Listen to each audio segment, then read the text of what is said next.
Ladies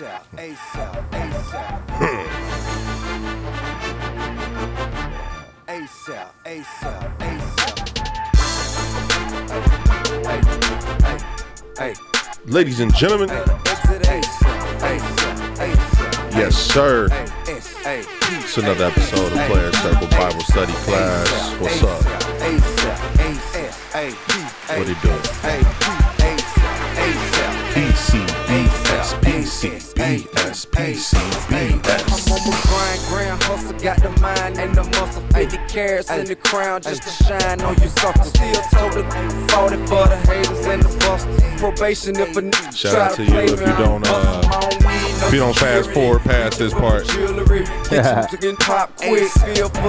Come here, you get here early, you turn up with us early, you grab a drink early. Say that. Shout out to y'all. Haters wanna stop till mad cause they not till ball every summer so your baby mama. Shout out to our beginning to end listeners. Shout out to y'all. 4/5 here, will if the cops drill. Sir. I'ma Hummer with the chrome right in front of that. Shout out to Bruce T. Platinum all up under that. Sir. Rap beef, I ain't gonna participate in none of that. I'm aiming at your fitted cap, and you ain't gonna want none of that.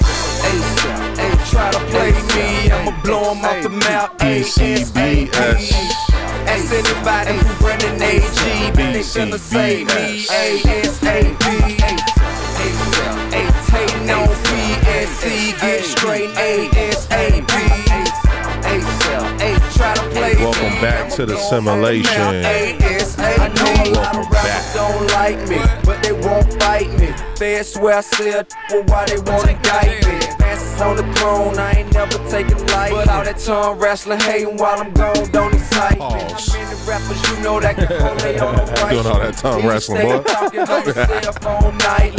No Dwhight. Half the jail just like me. Police just think I'm crazy, scared of me. Right, contrarily, a nigga trying me is unlikely. They barking, don't bother me. I be bombing before they bite me. They just shot to see my raps exactly how my life is. Oh yeah. With a conversation quite priceless. My fist so rocky and my wrist so icy. Might get thrown off my rocker just slightly. Feisty, claiming hot temper don't ignite me. I'm only gonna ask you find the exit once politely. PCBS.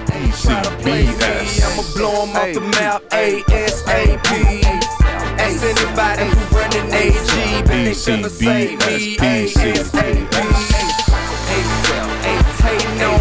Welcome back. Get straight ASAP. Ain't try to play me, I'ma blow 'em off the map. While we in the beginning, go ahead and share right now. While you got the opportunity, share everywhere. Share it to your best friends, people who ain't even your friends. Anybody you know listen to a podcast, just send them the link. Shout out to Zay. PCBS. Yeah. Quarter brick, half a brick, whole brick. Hey. Quarter pound, half a pound, whole pound. Hey. 100 pills, 1,000 pills, serving major way. Oh yeah, it's that time of the year where it get dark at 3 o'clock. It's all good though. We here. The Bengals. We're gonna talk about it. I didn't know we was the third least penalized team in NFL. I just found that out. That's crazy. Shout out to that. Cause niggas used to destroy the whole season on that shit. Of course, we're gonna talk about Dwhight Howard. Dwight Howard. That's too early, Zay. Hey, this nigga number 39. That's crazy. Oh yeah, then we just randomly gonna pick somebody off Facebook that I saw they posted something. I want to talk about it. So. And I got a girl dad question for everybody today. I got a Cincinnati entrepreneur question. Let's go. All right. Google searches for sexuality queries such as "Am I gay?" and "Am I lesbian?" have increased by 1,300% since 2004. The fuck going on? Dwhight. Wow. And Pastor Rapper Mike Todd. We're gonna share a clip with him. He was on Breakfast Club. He was talking about motherfuckers should rip up those lists y'all got as far as what y'all looking for in relationships. Also,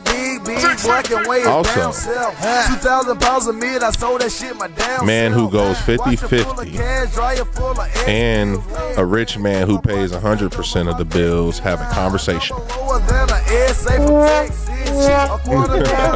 R.I.P. to Matthew Perry from Friends. R.I.P. Richard Roundtree Shaft. R.I.P. to Shaft for sure. And then whoever lost any lost ones. It's that time of year. Motherfuckers start dying in the winter. I don't know why, but it just be like that. Holidays be tough for people, so. Everybody that lost their life in Maine, that mass shooting. Oh yeah, that's crazy too. R.I.P. to y'all.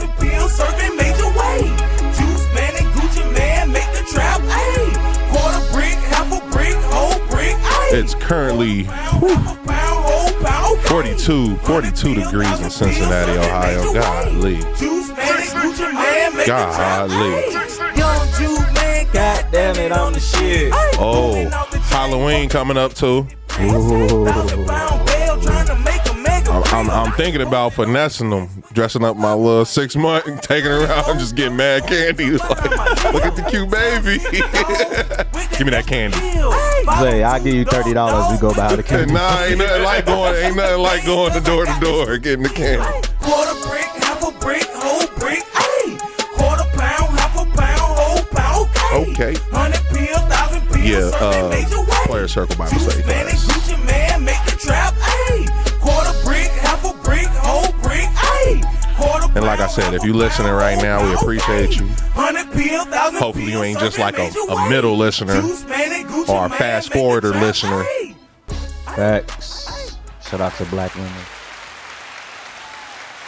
But you already know what time it is. We took a week off. We back. But I heard it's like riding a bike. Got my nigga No Name here. Got my nigga Zay here. I go by the name of world famous DJ such and such. And this portion of the show is called Who is Such and Such? And you know the bars. We got the bars. What we on?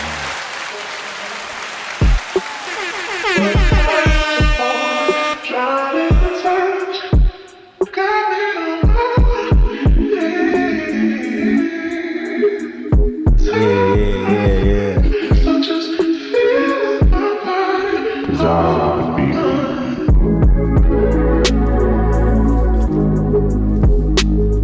Gotta say that. Cheer. Come through shaking dreads, no sexy red. Cause I'm a dark skinned nigga with sexy. Hold on, baby, hold on. I'm here with you. Better hold on. Cause I'ma straw with you. Better roll on. I'ma smoke it up. Better perp on. Cause the perp is up. And I like the way her hair go. Make her mumble. Say bullshit like Cameron on mumbles. Mumble rapper for the mumble rappers. Big trapper for the trapper stappers. I'ma step like an old lady at an old party with a whole crew. And them girls move sloppy. Got me out here with a searchlight, tryna go and find what it look like.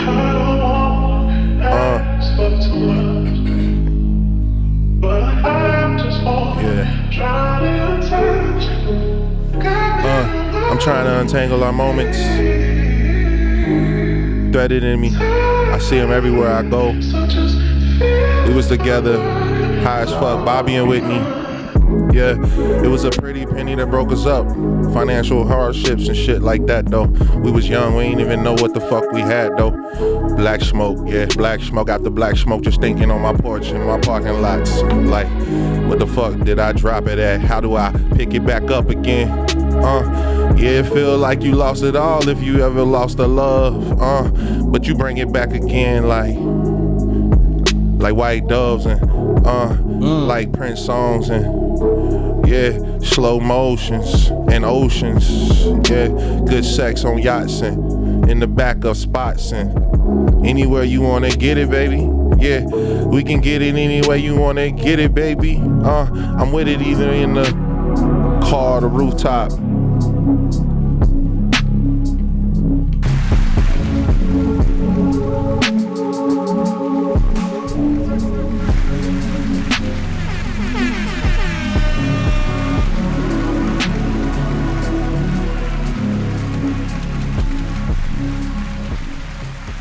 Who the fuck is such inside? Back like we never left. Back like cook crack. My nigga No Name here. My nigga Zay here. I go by the name of DJ such and such. The bars is still here. Can't nobody see my niggas.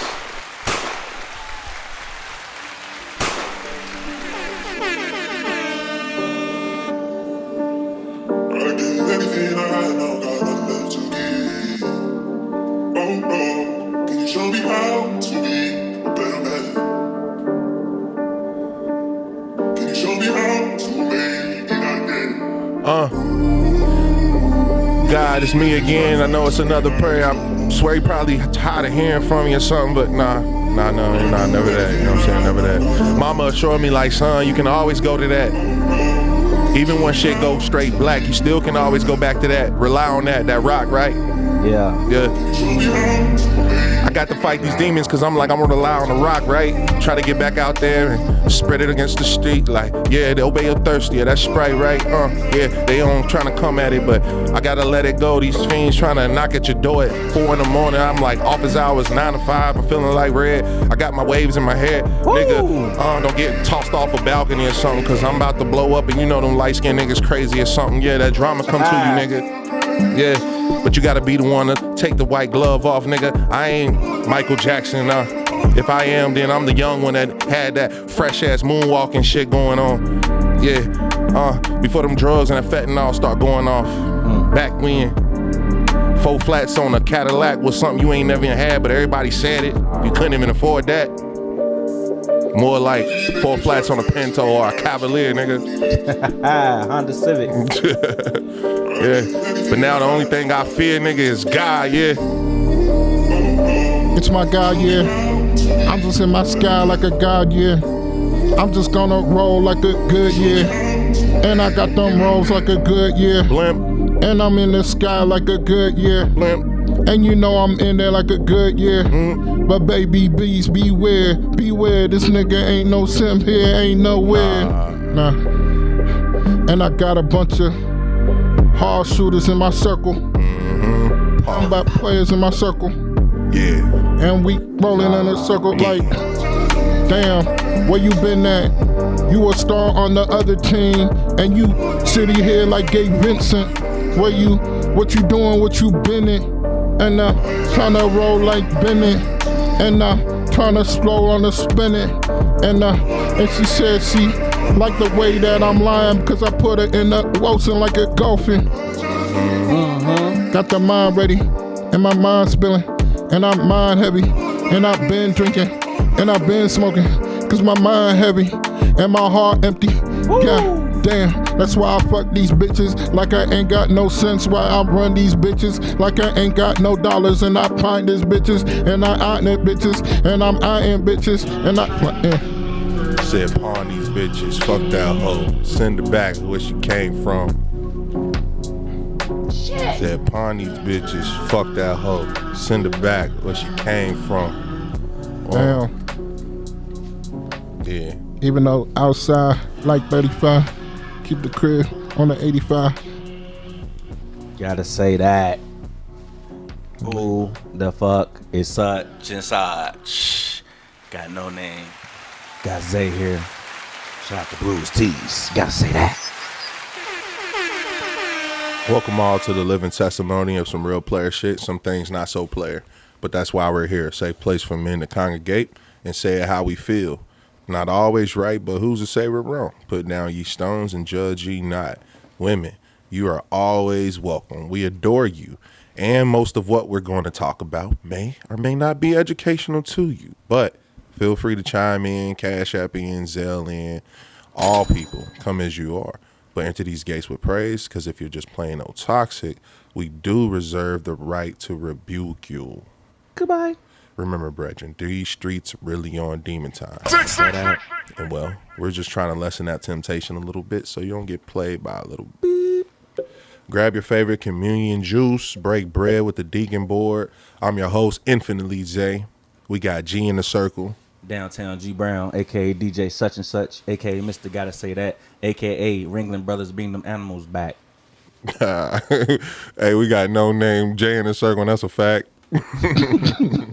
Big fact. Fuck the robot. Man. Okay. You seen the shit? Not heard about it. My daughter was there. Go ahead, get your shit out. We'll talk about it. That's crazy. Nah, I don't forget what the fuck I was saying. We got no name J in the circle. What's up? And this is the Player Circle's Bible study class. Class is now in session. And just know when the camera's cut and we say that's it, we still gonna be on some player shit. Gotta say that. And these are the bricks.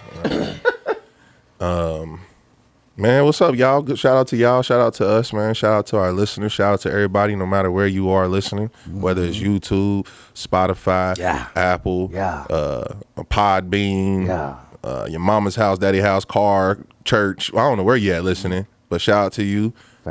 Blessings to you. How y'all been, man? What's up, G? How you been, man? You got your shirt off? You hot, nigga? It's hot as hell. Yeah. That nigga was like, I ain't wearing no golf shirt. I heard with the gear on, it's cool though. Ain't nothing wrong with it. Nah, I'm good, bro. Blessed. Another day, you feel me? Nah. Had a good 2 weeks, you know what I'm saying? Mm-hmm. Took the little family vacation. Mm-hmm. Gatlinburg, turned up. Okay. You feel me? That sounds nice. Had my daughter this weekend. Sounds fire. Shut up. I just want to let y'all know my daughter is not easily impressed at all, bro. That's good. And that's why I said that has to be a good thing, bro. Mm-hmm. Like, That's good. yeah. So we went to the circus. That shit, She won't fuck nigga. It's slow. Yeah. Like Damn. I told you, I took her to the Paw Patrol 2 weeks ago, Yeah, she wasn't going. bruh. Same thing with the circus, bruh. Like we get there. Shout out to Janae and Chloe. They came with us. So, Kids wild. bruh, I could like the light. You know, like I see some kids. They run like, oh, I didn't. Yeah. All she want, Daddy, I want a toy. Okay, of course I got to get you a toy. Yeah. First of all, them toys, man. Oh, yeah. They out there. Thank you. Nigga, the toys cost more than a damn ticket. Yeah, for sure. And we got a popcorn. That They shit know was they know they got $16. you in that bitch. Exactly. So we get to the seat. She want her popcorn. The show starts. She's just sitting there eating the popcorn like. That's the highlight of the night, nigga. What you mean? Literally though. So she eating it. I'm like, all right, you need to chill. Cause in a minute, you know, my daddy, my time here. Can I get some more? So once I take the popcorn from her, she just like, maybe 5 minutes later, she was like, Daddy, can I look at your phone? Yeah. I was like, man, you better pay attention. These the phone kids. But she don't be on the phone like that. Like I'll let her look on the phone like for a little bit, but that shit, she need a tablet or something. Yeah, they see way more exciting shit on their phones now. Exactly. You know, when we was their age, it was like, you go to see the circus. I was, oh shit, Yeah. you ain't get to see that shit. You couldn't just But she scroll. probably see She animals. seen that. Yeah, exactly. Well, like, mind you, the animals one there. That shit is crazy. It's so that's different. that's bro. different. Than At the too. circus? That's wild. It's no animals. It was So- like one electronic dog this week. Bro. So, Oh, to beat somebody else. so my baby mama took my daughter. I was at work, so I like always just be FaceTiming throughout the day. FaceTime. She didn't even tell me she was going there. FaceTime. I'm looking. I was like, "Where the fuck you at?" I thought she said church because it was loud. So I didn't even think of it. I'm like, church? Like, what church you? I was like, all right, whatever. Like, that church look live. I'm trying to go there with you next time, dude. So then she told me, she was like, oh, nah, we was at the circus. I was like, how was it? She was like, That's all she said. I was like, damn. I was like, circus ain't fun no more. And then when I would talk to Avela for like the few seconds, Avela was just sitting there with her little pacifier, like, I was like, damn, I thought y'all was at church because the way she looked, but they was at a circus. So, yeah, these circuses are downhill, man. Yes. Without the animals. Because that's one of the biggest. We can have our own circus, nigga. Bro, it was literally just like an acrobatic like show. Like, they just had a bunch of niggas jumping around, flipping around and shit. You can see that on TikTok. It literally. So we got to intermission. I already knew my daughter was checked out. You was ready to go? I looked at Janae. She was looking at me. I looked time at to go. Chloe like, we out. Left early. Yeah, but needless to say, I'm waiting till my daughter get of age to. You got to take her bungee jumping. Man, right. You got to get her thrills. Yeah, we 0 for 2. Hey, baby, you want to jump out the plane with me? Yeah, we 0 for 2 on shows. What's up, No Name? How you been, man? Been good, man. Just been working, trying to get Cup the Curve settled up. Yeah. You know what I mean? We in the editing process. I'm gonna be hitting up my host of the show soon. Gotta say that. Downtown G Brown, aka Mr. Gotta say that. Shout out to T. Does she got a name? T. Uptown T, Honey T. Honey T. Shout out to T, Honey T. Yeah, Gotta say that. So no, just been chilling, working on that. Got a lot of stuff lined up with that. So How it's looking? It's looking good. it's looking Gucci. Yeah, real Gucci. So many things. Can't wait to see it. I want to see the relationships on here, the ones y'all paired them with. Oh my God, it's gonna be lit. So yeah, Does it look like that? Yes, nigga. I'm on a part where, the listeners can get a sneak peek. When people a lot of people were struggling with the wine bottle. You know what I mean? So I'm on one part, and it's the date just keep on talking to try to ease the little tension. But it was a minute. I'm flashing back like this nigga like. I've been in that situation though. That's crazy. Then like, one of us go help him open it. Yeah, that's the one. He like, I can't get it. Can somebody help me? G gonna go over there, snatch the thing out the nigga hand like weak ass nigga. Like, hey, taking the cork out the wine can't fuck you up if you ain't doing it. Oh, you don't know what you're doing. But nah, just been good, been grinding. Shout out to Cuff the Curve. Shout out to the Cup the Curve. That's what's up, man. That's what's up. Now you being Z. I'm good, man. Thanks for asking. Appreciate y'all. Yeah, I've been good, man. Just grinding. That's it. Hey. Working, being a father, staying out the way. Best way. That's pretty much it. Best way to be. Gotta say that. Best way to be. What up, though? Bengals. Who they? What up, though? Who they? That was a beautiful game. We back, nigga. We back. Third least penalized team in the league. Almost got away that game without any. Yep. That's why Lou was so mad What? when we got that penalty. Oh, yeah, that one at the end. Yeah, that was crazy. That was some bullshit. We only got the one, though, right? Because I stopped watching after that. Then I heard another penalty, but maybe that was like against the defense or something. But it was the last one. imagine play that. the game. The motherfucking Bengals least penalized team. That's something. That's something to say. That lets you know we're in a crazy. different age and different era right now. That's discipline, and like that's the kind of coaching that I give him credit for. Yeah. The X's and O's, he trash. Zach Taylor, we talking about. So if you listening, whoever was calling up plays, y'all need to stick with that guy. That was creative. Yeah. Had Jamar all over. Yeah. Yeah, that having Jamar placed everywhere is amazing, man. That boy is a playmaker. Yeah. First of all, I hate Tony Romo when he call our games. Like he hate the Bengals, bro. Yeah, hater. He hate the slide Bengals. you, Tony. But he did say one thing that made hella sense. He was like, when you line Jamar up in the backfield, use him as a decoy. Yeah, motherfuckers Because scared. people already, they had like did a toss play to him or something. And it's like, people already keying on him. So, yeah, but the scheme they had, my nigga Shiesty, he back. You back. Shout out my nigga Jay Shiesty. But yeah, but anybody who watched that game, I know y'all shook. I know. You gotta Shook be ones. shook. You gotta be shook, bro. Like to see if we clicking like that, can't nobody see us, bro. It's a locomotive and it's moving Big forward. facts. And we came back off of a bye week like that. We usually definitely struggle off of bye weeks.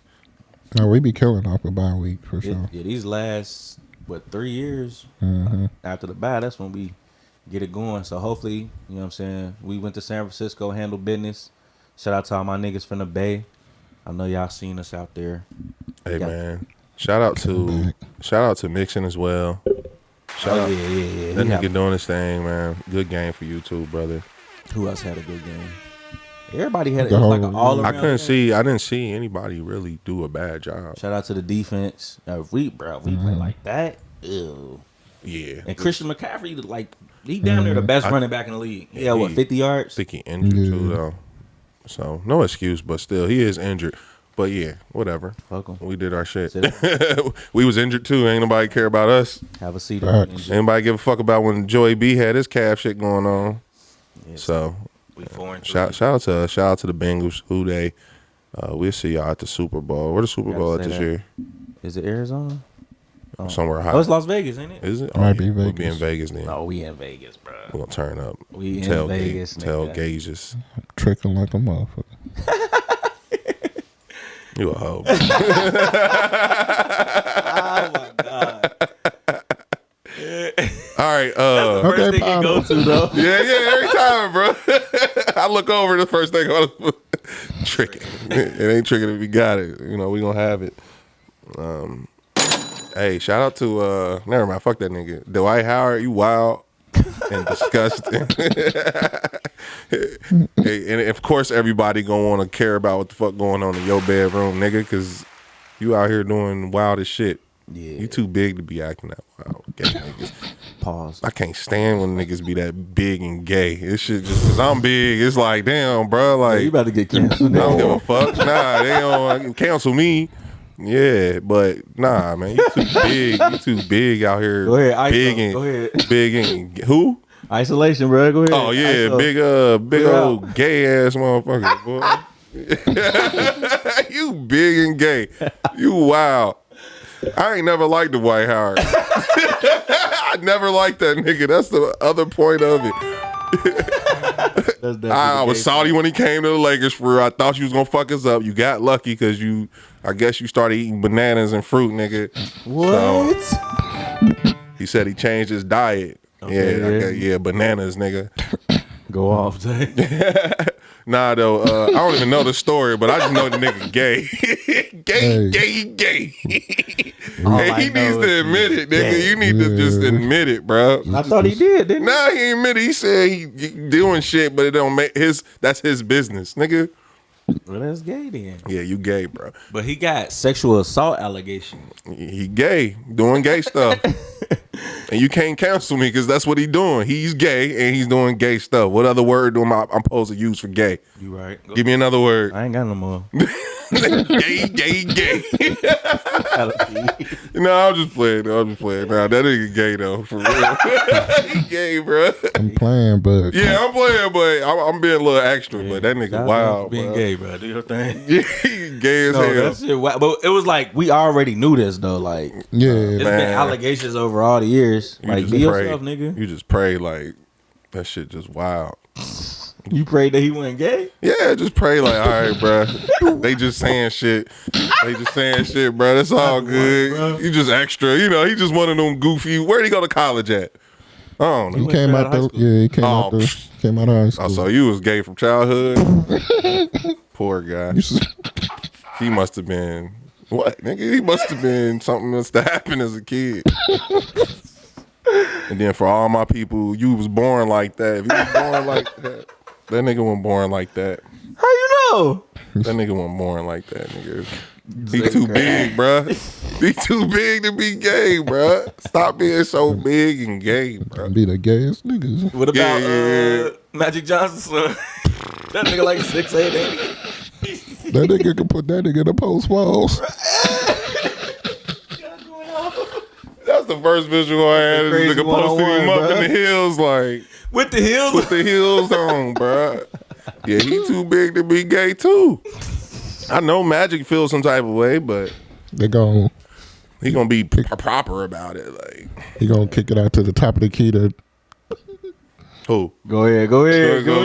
What we talking Let me about? see. Dwayne Wade's son. Oh, the NB gay. Yo, that's a crazy ass 3-man weave, bro. What? The NB Bro, gay. imagine you go to the hoop it up, nigga, and you see the 3 niggas, bro. Man, I ain't playing, nigga. Stretch it. First of all, I'm not about to get my Doing the ass splits, beat by them. Like, you know they gonna ball on you. At minimum, Wade's son know something. You know Did what I mean? Dwayne Wade, son, daughter, play basketball? I think he did when he was younger. Hey, he probably he knows something, nigga. Yo, that's a crazy. He might, you know, them kids like that know how to shoot something. You know what I mean? He got something in his bag, his purse. That's a crazy theory. Yeah, Y'all big. out. Yeah, but yeah, all he gay. gay. Gay, Gay, huh? all NBA gay team. NBA, all NBA team. Who else on there? Yeah, Who else on that bitch?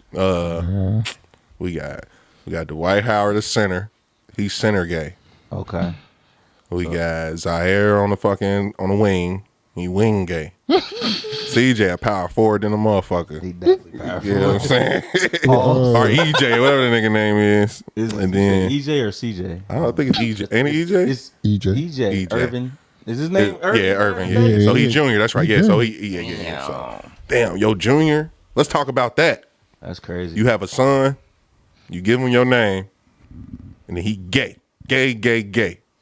What's his name from Ain't nothing wrong with gay people, but I'll say what the fuck I want. who on Miami? Who? The point guard, the stud. Oh, Kyle Lowry. He called Man, that he got nigga put on the stud. gay team. Goddamn. He got drafted. Damn, bro. We left out our favorite player, bro. Who? Juana Man, nigga. That's a Juana vibe right there. That's a vibe. That's Point a guard. star. Yeah. Juana Man. crazy. Damn, that's a wild ass. We're gonna have to make that. We're gonna have to That's a AI generate that picture. Bruh. See what that look like. Oh my God, that'll go viral, bro. We need to take that part out, bro. Do that shit for real. Oh man, And that's a start NB gay, nigga. that's crazy. Yeah. EA out to them. Sports. They're in the game. Shout out to the LGBTQ plus. MBK. That's how that. Is this up? Yeah. Okay. Paul's coming off the NBA team. The all MBK team is crazy. That's crazy. All NB gay team. We need to tweet that, bro. They crazy. That tweet will go viral. Them niggas. Kyle Lowry just called us. Yeah. Sorry. Not sorry. Crazy. Shouldn't be built like that. He was born like that. I can't do this no more. He said Howard tried to touch his thigh and stoked his privates through his underwear and stop. That's I how I felt. can't. I just can't. I can't do it. Unbelievable. Get rid of it. Stop it. Get it off the screen. Get it off. It's because everybody Look, be so y'all. comfortable with that gay shit. Gotta let big niggas like that slide straight through camouflage. Pause. You gay, and that's what you want to do. That's what you want to do. You gay. Why he saying like Because he that? I don't know. have a problem with anybody living their life. I'm not here to judge. We ain't here to judge. Not here to judge. Not at all. But transgender community, I ain't got nothing to judge. Just between you and God. That's your Trans ain't got nothing to do with this. But the details. Hey, Steven ain't my nigga. I don't give a fuck what nobody saying. Damn, that's all I was gonna let me play. That ESPN Let me tell you what Steve came to my mind when I thought about this. and podcast Steve is totally different. Oh yeah. Oh yeah, I like this. That's why teams didn't want him. They ain't want you because you was gay. That's why teams didn't want him. Gay. I Now, hope whether they're this going to admit it or fuck not, up the I'm not gonna algorithm mention because y'all teams. love gay shit. So gay. I don't hope wanna y'all hear incriminate this. anybody Gay. or accuse anybody of something else they don't know. I'm guessing. We about to take What off. I'm Yeah, saying we is that that's the first thought that came to my mind. That's why they don't want him. Because It's hella- Let me tell you something, ladies and gentlemen. We gotta stop telling people I don't care what you do on your own time. 'Cause we do care. Yeah, we do. Yeah, we do. Cam is lying if he tell you, I don't care what you do on your own time. And then Stat follows up. And women, you gotta stop.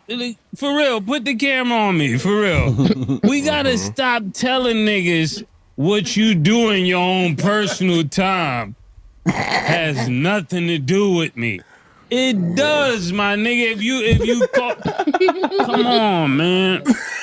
Yeah, it does matter. It does matter. Those are the lies that are going on in society. Yeah. We tell people it don't matter, but behind your back, it matters. And that's what we got to first start off by saying. Like you hear stats saying this because Gay niggas. people do in their bedroom. Now That's between. Here's the other thing. Black women, y'all gotta stop that shit too. Like all that whole like y'all make that shit so accessible and y'all praise it. Oh, let them be them, and the twerking, the little nigga coming in the room with the heels on. Like it's cool. Like let people be gay, but at the same time, like we emasculating and demasculating like blacks community for real. Yeah. Like we need to stop that. Like I had a conversation with a shorty. We were just talking about that. Like I believe she pro gay or whatever. She's the type that would hang with the pride type people, right? Mm-hmm. And shout out to Pride Week. We ain't giving a month, nigga. Y'all got a week. But other than that, they got a month though. Yeah, they got a week with us. They got a week with me. Whoa, we did not talk about that, bro. But on the real, like we can't, like we gotta stop like that gay agenda shit, bro. If a nigga gay, he ain't gotta go to prison or nothing. I ain't saying take his life or some shit like that. But at the same time, like you just gotta stop normalizing it. Like that's not that normal to me, and that's just my stance on it. Like gay shit is not normal. I like when women are gay. I do. I gotta be honest with you. I gotta be honest with you. Like I enjoy it, just like niggas who's gay probably enjoy when niggas is gay. I get it. It's preferences. But at the same time, like the whole agenda, the extra behind it, like I'm over it. Like I don't give a fuck. They was talking. The only reason I'm saying is y'all was like, oh, you gonna get canceled. I know y'all playing, but at the same time, I don't give a fuck if I got canceled about some gay shit that I see is gay, and the agenda that's out here in America, and the agenda that is and the people that are focused within that agenda, which it seems to me to be the black men in our community. So that's why I stopped watching P Valley. It took me 2 episodes to see that shit was gay. It was a bunch of other stuff out here that like women and men just be getting into culturally. Oh, you watch this and no, nigga, that shit gay. So that's all I want to say though. But Dwhight Howard, do what you got to do, bro. Enjoy your Fruit of the Looms, my nigga. Yeah, I'm cool with the gays. Shout out to y'all. Do what y'all want to do, but I'm with you on the agenda and shit. Yeah, like it's like, and it's geared towards the kids. Like, yeah, that's what really it's hypersexualized and stuff. Like, if you want to, that's really what's pissing me off. The fact that the kids, bro. Like, but yeah, shout out to the gays. Yeah, Dwhight Howard, man, you a wild boy. I'm glad you was exposed, my nigga. Be yourself. All right, so exposed. Okay, exposed. Yeah. What you about to say? Go ahead, my brother. Nah, I mean it's cool. I'm with it. Pause. Not with it. Yeah, whoa. What you with, brother? Come on. Make yourself clear. Go ahead, come out. Office hours 9 to 5. Nah, but I mean, I definitely with the whole super overexposure of it. I remember a couple pods ago, I was talking about watching this Disney movie. Oh yeah. And one of the kids was on some, you know what I mean? But then also, it was on top of that, above that, it was just more so the over sexualizing everything. Yeah. You know what I mean? Definitely with the young kids. But for sure, you know what I mean? I'm the Christian, the gay. Freaky Christian. But yeah, so you know what I mean? So it's like, do what you do, for sure. It's all like love, personal love.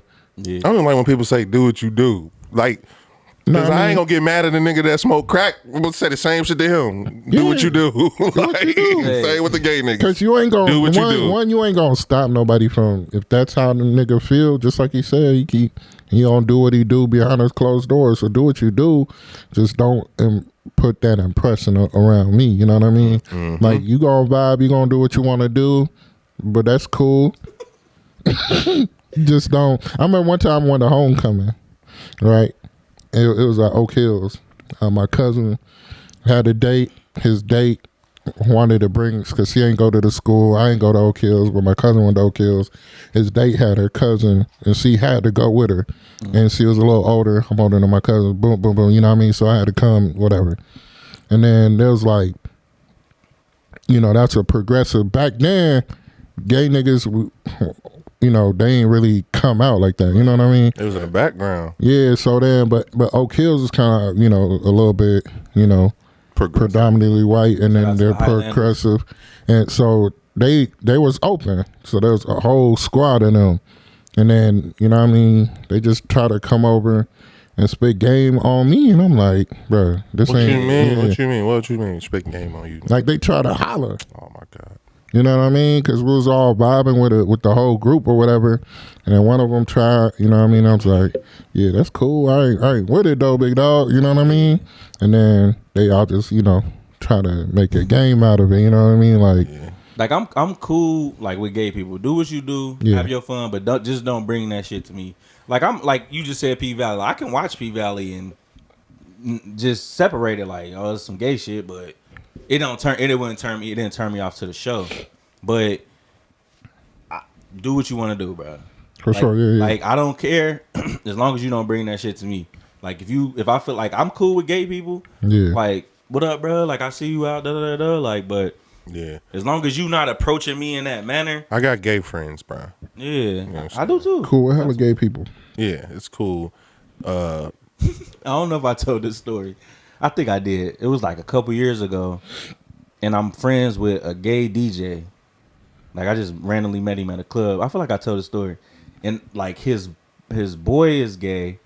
It's like his friend. They're not like boyfriends and that. So like, we follow each other on I think it's Facebook or something. Mm-hmm. So this been over like a couple years. Like, dude, his friend, not the DJ. Like he from Cincinnati, the other dude from somewhere else. I ain't gonna say where he from. But this nigga inboxed me like, oh no. He said, "Good morning, handsome." Oh no. Oh no. Block. I was like, hell nah. See, now that's over the line, like, bro. Like you just slid in my inbox, pause, like. Now your access to me have now been stripped away. Exactly, like stripped away. Man, no. So gay people don't bother me at all. You know what I mean? They really don't, for real. Most of them be super creative and cool to be around. Cool, yeah. But there are the very gentle few. Like I was at UDF and I saw this brick house inside the store. You can pause, I don't give a fuck. Like a person? Yeah, it was. Oh shit! It was a she. She was a brick house. Like stallion type shit made me look. You know what I'm saying? I'm like, damn, who was that? Like, and then quickly the way it moved, I was like, oh, that's a nigga. Like, oh yeah. Yeah. So I was like, all right, yeah, that's a nigga. Let me just mind my business. Like, and her energy, soon as or he, whatever, you know what I'm saying, came out the door, they energy was like pinpointing. I'm pumping my gas. I'm like, oh shit. You know what I'm saying? So I go in, I pass them, and then they just like, what's up? It's like, hey, how you doing? Like I say, how you doing? Like, but you could tell like the energy. I ain't looking, and that's probably on me. Maybe I ain't look them in the eye because I don't know how to. Sometimes, like I don't know. Like if I see a nigga, you a nigga. We look in the eye, we do a head nod. What's good? We keep it moving. I see a woman, she might smile. I might grin a little bit, smile a little bit back at her. We keep it moving. When I see them, I don't know. I don't know what you are, so I don't know if I should head nod you or should I smile at you. Because then if I smile at you and I know you a nigga, because half of them be thinking like they so on the down low. But you don't know what you talk about, like just a nigga. It was a nigga dressed like a woman, like, okay, or whatever. I don't know what they are because you can't see they private, so I don't know. You know what I'm saying? I don't know if you call that a trans or whatever that is. I just don't. So you can't get mad at me because I don't know how to necessarily greet you. Right. I don't know how to greet you like yes or sir or ma'am or no ma'am. Like I don't know. I had that exact thing happen to me yesterday, bro. It's funny that you brought that up. Like I stopped at Target and I was, where they sell like the little pizzas and shit. So I'm there and like I could visibly tell. Well, it looked like a man and it had like the little beard stubble or whatever, but it had titties. Yeah. And like it was. I keep saying it. I don't know. No. Fuck that. We don't know. Like, we don't know. She was. Did you heard her? Yeah, it was just it was the cord. She was hella feminine, but I'm chopping up conversation, boom, boom. So I get my stuff, and then it was like, I was like, have a good day. And I was like, you too. I was like, yes, sir, you too. Yeah, hey, yes, sir. I don't know what the fuck you is. Then I walked away, and I kind of felt bad, but it was just like, I don't know. And then I had to go back to get napkins, and I was like, should I apologize? Because I don't know what it is. Like, I don't know if I offended you, but I just was like, the only reason I just kept the good energy, like, have a good day. Like, as you should. The only reason I have a little passion about it, and I keep talking about the gay, is because as black men, We gotta go through this shit every fucking day, bruh. Where a motherfucker can look at you and not know how to address you, or try to not look at you, or like we just bypassed a whole motherfucking 400 years of what black people go through, and then we got a whole like, okay, they get the Pride Month, or they get offended because we don't know what to call them, or if a motherfucker gay, we can't say like, Dwhight, how are you gay, bro? Like it is what it is. Like you know, stripping. I don't want to say they stripping our power away because, but they are though. I guess in ways it's like stripping our power. How come? You know, I can't be as real as I want to be about the gay community and what I see and how I, you know, experience the gay community. But I'm a black man, like in the way that I'm being experienced, or my experience as a black man working with predominantly white people every day, or dealing in business. Most of the business that you deal with is going to be white, especially when you're trying to make money. That's just what it is. You know what I mean? You're going to deal with white people. And as a black man, there's so many little nuances and, you know what I mean? Just certain things that we have to be aware of every damn day. Like, I don't give a damn. I'm a black man, so fuck if you gay, I don't give a shit. Like, like you gay, bro. Like, move that way. Like, no more of that. Like, no more of that shit where it's oh, I can't say anything. Oh my god. Like, I don't know what you are. Tell me what you are. I'm gonna be nice because I'm nice to all God's creatures. I used to be the kid that was like, damn, do I want to step on this bug or let it live? You know what I mean? Like, so I'm nice to all God's creatures. I don't know what you are. So don't get offended if I don't. I'm just gonna look down. That's my way of responding because I don't want to offend you. So I'm just gonna look the other way. And you can tell, like, it's been multiple times where like these, I don't know what to call them. I don't know what to call y'all. These gay people. Asked before, like, what am I supposed to say to you? Oh, for sure, I've had them conversations. But if it's on the fly and you just walking past me, I don't like. I'm sorry. I don't know what to say to you. Yeah. I mean, a lot of them they just want to just be regular. You know what I mean? For the most part. So I be saying what up. Yeah. So you say yes, sir, or yes, ma'am. Yeah, and then you just say, oh, shit, my bad. You know what I mean? Like if they feel away. But I mean, for the most part, I just, you know what I mean? Like it ain't my vibe, but I'm gonna say what's up. You know what I mean? Pass you, good looking. You know what I mean? Yeah. Just talk to them like a regular motherfucker. That's just what they want. You know what I mean? For sure. So, but it's when they're being like, you can tell if they shooting a shot. I don't know what to call it. It's the shotty vibey, right? Yeah. Like they looking at you smiling super hard. Like I'm just like, why niggas don't smile at me like that. And women don't even smile at me like that. Like why are you smiling so hard? Even with that, you know what I mean? Like that's what I said. Like at first, that time in high school, I addressed it or responded real aggressive. But nowadays, it's just like you just, you know what I mean? When you holler at a bitch, you know what I mean? Yeah. She gonna turn you down. All right, cool. Keep it moving. Like she gonna keep it moving. Y'all might end up being friends and shit. So it's like that same kind of energy. Like you can shut them down and keep it copacetic. You know what I mean? Yeah. But sometimes they feel threatened too, just because there's that type of energy around them too. You know what I mean? Mm-hmm. So it's always gonna have to be the approach of, you know what I mean, love at the end of the day. For me, when I say do you, it's on my Christian side because like I ain't the judge. Right. At the end of the day, God gonna be the judge. Mm. And for me, it's like it ain't my vibe, but do you, because I ain't gonna judge you and you ain't gonna judge me when I'm fucking these hoes. You know what I mean? So it's gonna be love on both sides. Like, so do you, I'm gonna do me. And at the end of the day, we gonna figure out which one was right. You know what I mean? When we get up there, we gonna figure it out. Nobody right. You fucking hoes. They fucking know saying that. Anyways, so I got one more question, and we can wrap up the gay shit. Pause. So better wrap up the gay shit. That's expeditiously, nigga. Shut down HIV. Wrap it up. Get tested. So. I don't know how to form the question. We're about to wrap up the gay shit now. So you know how if a girl fuck with girls, but then she really fuck with niggas, would you still call her gay? Like if you had a girl who fucked a girl one time. Yeah, she gay. She gay, but she don't fuck with no girls ever again? Yeah, but she gay. Well, she ain't though. I don't know.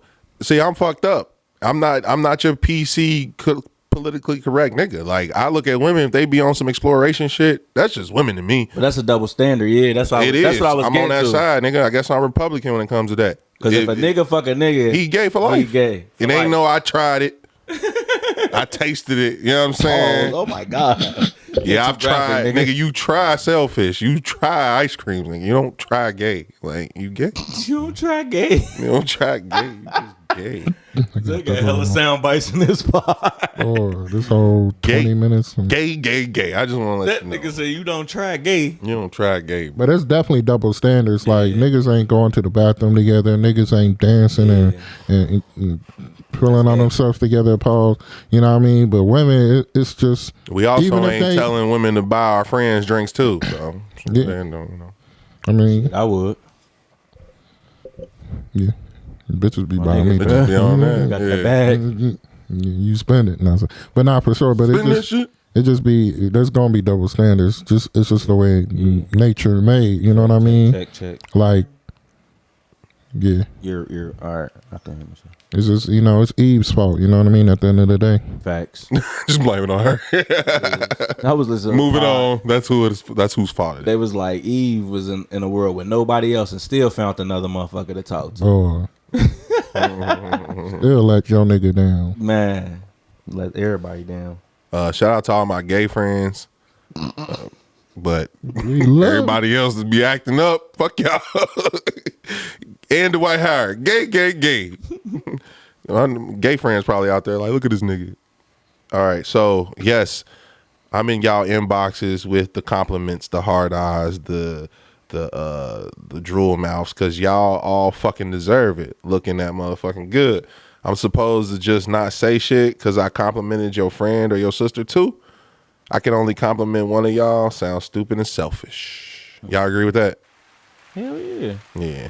I saw that and it made me think, like, because I've been in that situation where a girl be like, nah, I can't talk to you as in this. I'm like, me and that bitch ain't have sex. I don't know her. We ain't went on one date, but just because I was in her DM, now it's gonna mess up my opportunities with you. Mm-hmm. You always got them women out there. They be going there. Yeah, he talked to this person. He be in this person's DM. They be cock blocking like a motherfucker. It's a bunch of y'all out there. Man, ain't nothing wrong with that though. I could talk to you, your mama, your auntie. I'm at that age now. Your grandma can get it. You know what I mean? Your daughter. You better watch out. I could talk to whoever I want in them DMs. I could talk to all four of y'all, and which one of y'all respond, I guess that's the one. Ain't nothing wrong with that. Yeah, I was back in my day, you feel me? When I was in the streets. Come on. I was a shooter, nigga. I didn't give a fuck. I see you in a picture with a bitch and go straight to her page. Like, yeah, hell yeah. You're looking at, but you peep though, like the bad bitches don't tag the other bad bitches. They already know. Wait, what is it? Say the bad bitches don't tag the other bad bitches? Do not, that is true. Like a bitch posts a picture. Start she tagging your bad bitch friends. God damn. That shit pissing me off. Tag the ugly one talking about twin. Like, y'all bitches ain't twins, nigga. Y'all is not twins. The ugly one all tagged up. Man, happy birthday. Tag on every post. That's wild. Start tagging the baddies, okay? We can talk to whoever we want to. Because women gonna talk to whoever they want to. Facts. Y'all gonna jump through. They gonna what? They gonna fuck with the crew. That's bottom line. But you know what I mean? Definitely the trick is you gotta scroll back to when they first was friends. You know what I mean? Then you go, okay, this one she tagged her. You know what I mean? Damn, it's science. I'm about to do that. It's a few of them non-baddies, non-tag baddies. Once they find out that she bad, yeah. Sometimes they just cool and then they don't know that she bad yet. Then they go out. Or they grow into they baddie. They go. You gotta go back to they on the line and UC days. They mid days. they 17 an hour days. They 5 at 15. Nah, but I heard from shorties who was like, yeah, I ain't tagging her. That's crazy. Yeah, you could. It's obvious. Yeah, we need y'all to tag y'all bad friends. Stop trying to take all the fuck all y'all hoes. Take all the bad hoes out of them. Yeah, fuck all the hoes for real. That's a fact. But if you know, but the lady tag them for joy. I mean, no name. No for joy. No for right. Tag joy. So you get to know my government name, baby. Tag me. Nah, yeah, it's okay for us to be in multiple DMs. You know what I'm saying? If you ain't putting every out, shot you don't take. Feel me? And don't let a woman ever make you feel bad, bro. You ever shot your shot in a DM and she ain't respond, and you forget you shot your shot, and then you shoot your shot. You go to shoot your shot again, and you like, damn, that bitch already curved me. Like, yeah, but I be erasing them. You don't talk, man. I'm like, well, I'm the type of nigga. I only added you to holler at you, so you got to go. Like, if you ain't holler at me back, see ya. I'm not. My timeline is sacred. I ain't about to sit here and watch you post all the baddie shit anyway. So. Either I'm gonna block you or what is it, unfriend you, or I'm gonna shoot again. Fuck the bullshit. maybe she ain't see the first one. Look up. But I have had it to where, like, I go in the girl's DM and I say something, and then maybe they respond something some years later, and then the conversation goes somewhere, right? And then they be like, you said da da da da, but I done erased the shit out of my phone, right, so they can still see the whole thread. Mm-hmm. Like, I asked the girl, I was like, what'd I say? She was like, oh, it wasn't nothing too crazy. I was like, okay. Why the fuck you can't tell me what the fuck I said then? Because we both in the dark. Mm-hmm. Nah, keep shooting your shot, bro. Fuck what they talking about. Shooters gonna shoot. Back to the gay shit. Google searches for sexuality queries such as am I gay and am I lesbian have increased by 1,300% since 2004. So this is really where the energy was leading us, man. It's a lot of confused people out there. Yeah. And this is showing you that's 1,300%. This is why we need motherfuckers that's gonna stand up, be like, no, if you gay, you gay. You over there, you gay. It ain't no you was born this way. Now you got motherfuckers, because that 2004 to now, I guarantee you, they my daughter's age. My daughter 13. You know what I'm saying? These is kids from 2004 to now, bruh. For sure. And you got them confused. Like, there was no confusion. What's the confusion? If you're born with a dick, you're a man. If you're born with a pussy, a vagina. If you were born with a penis, then. If you were born with a penis, you're a man. If you were born with a vagina, you're a woman. Period. That's all I'm gonna say. All that other stuff that y'all do, that's simulation shit.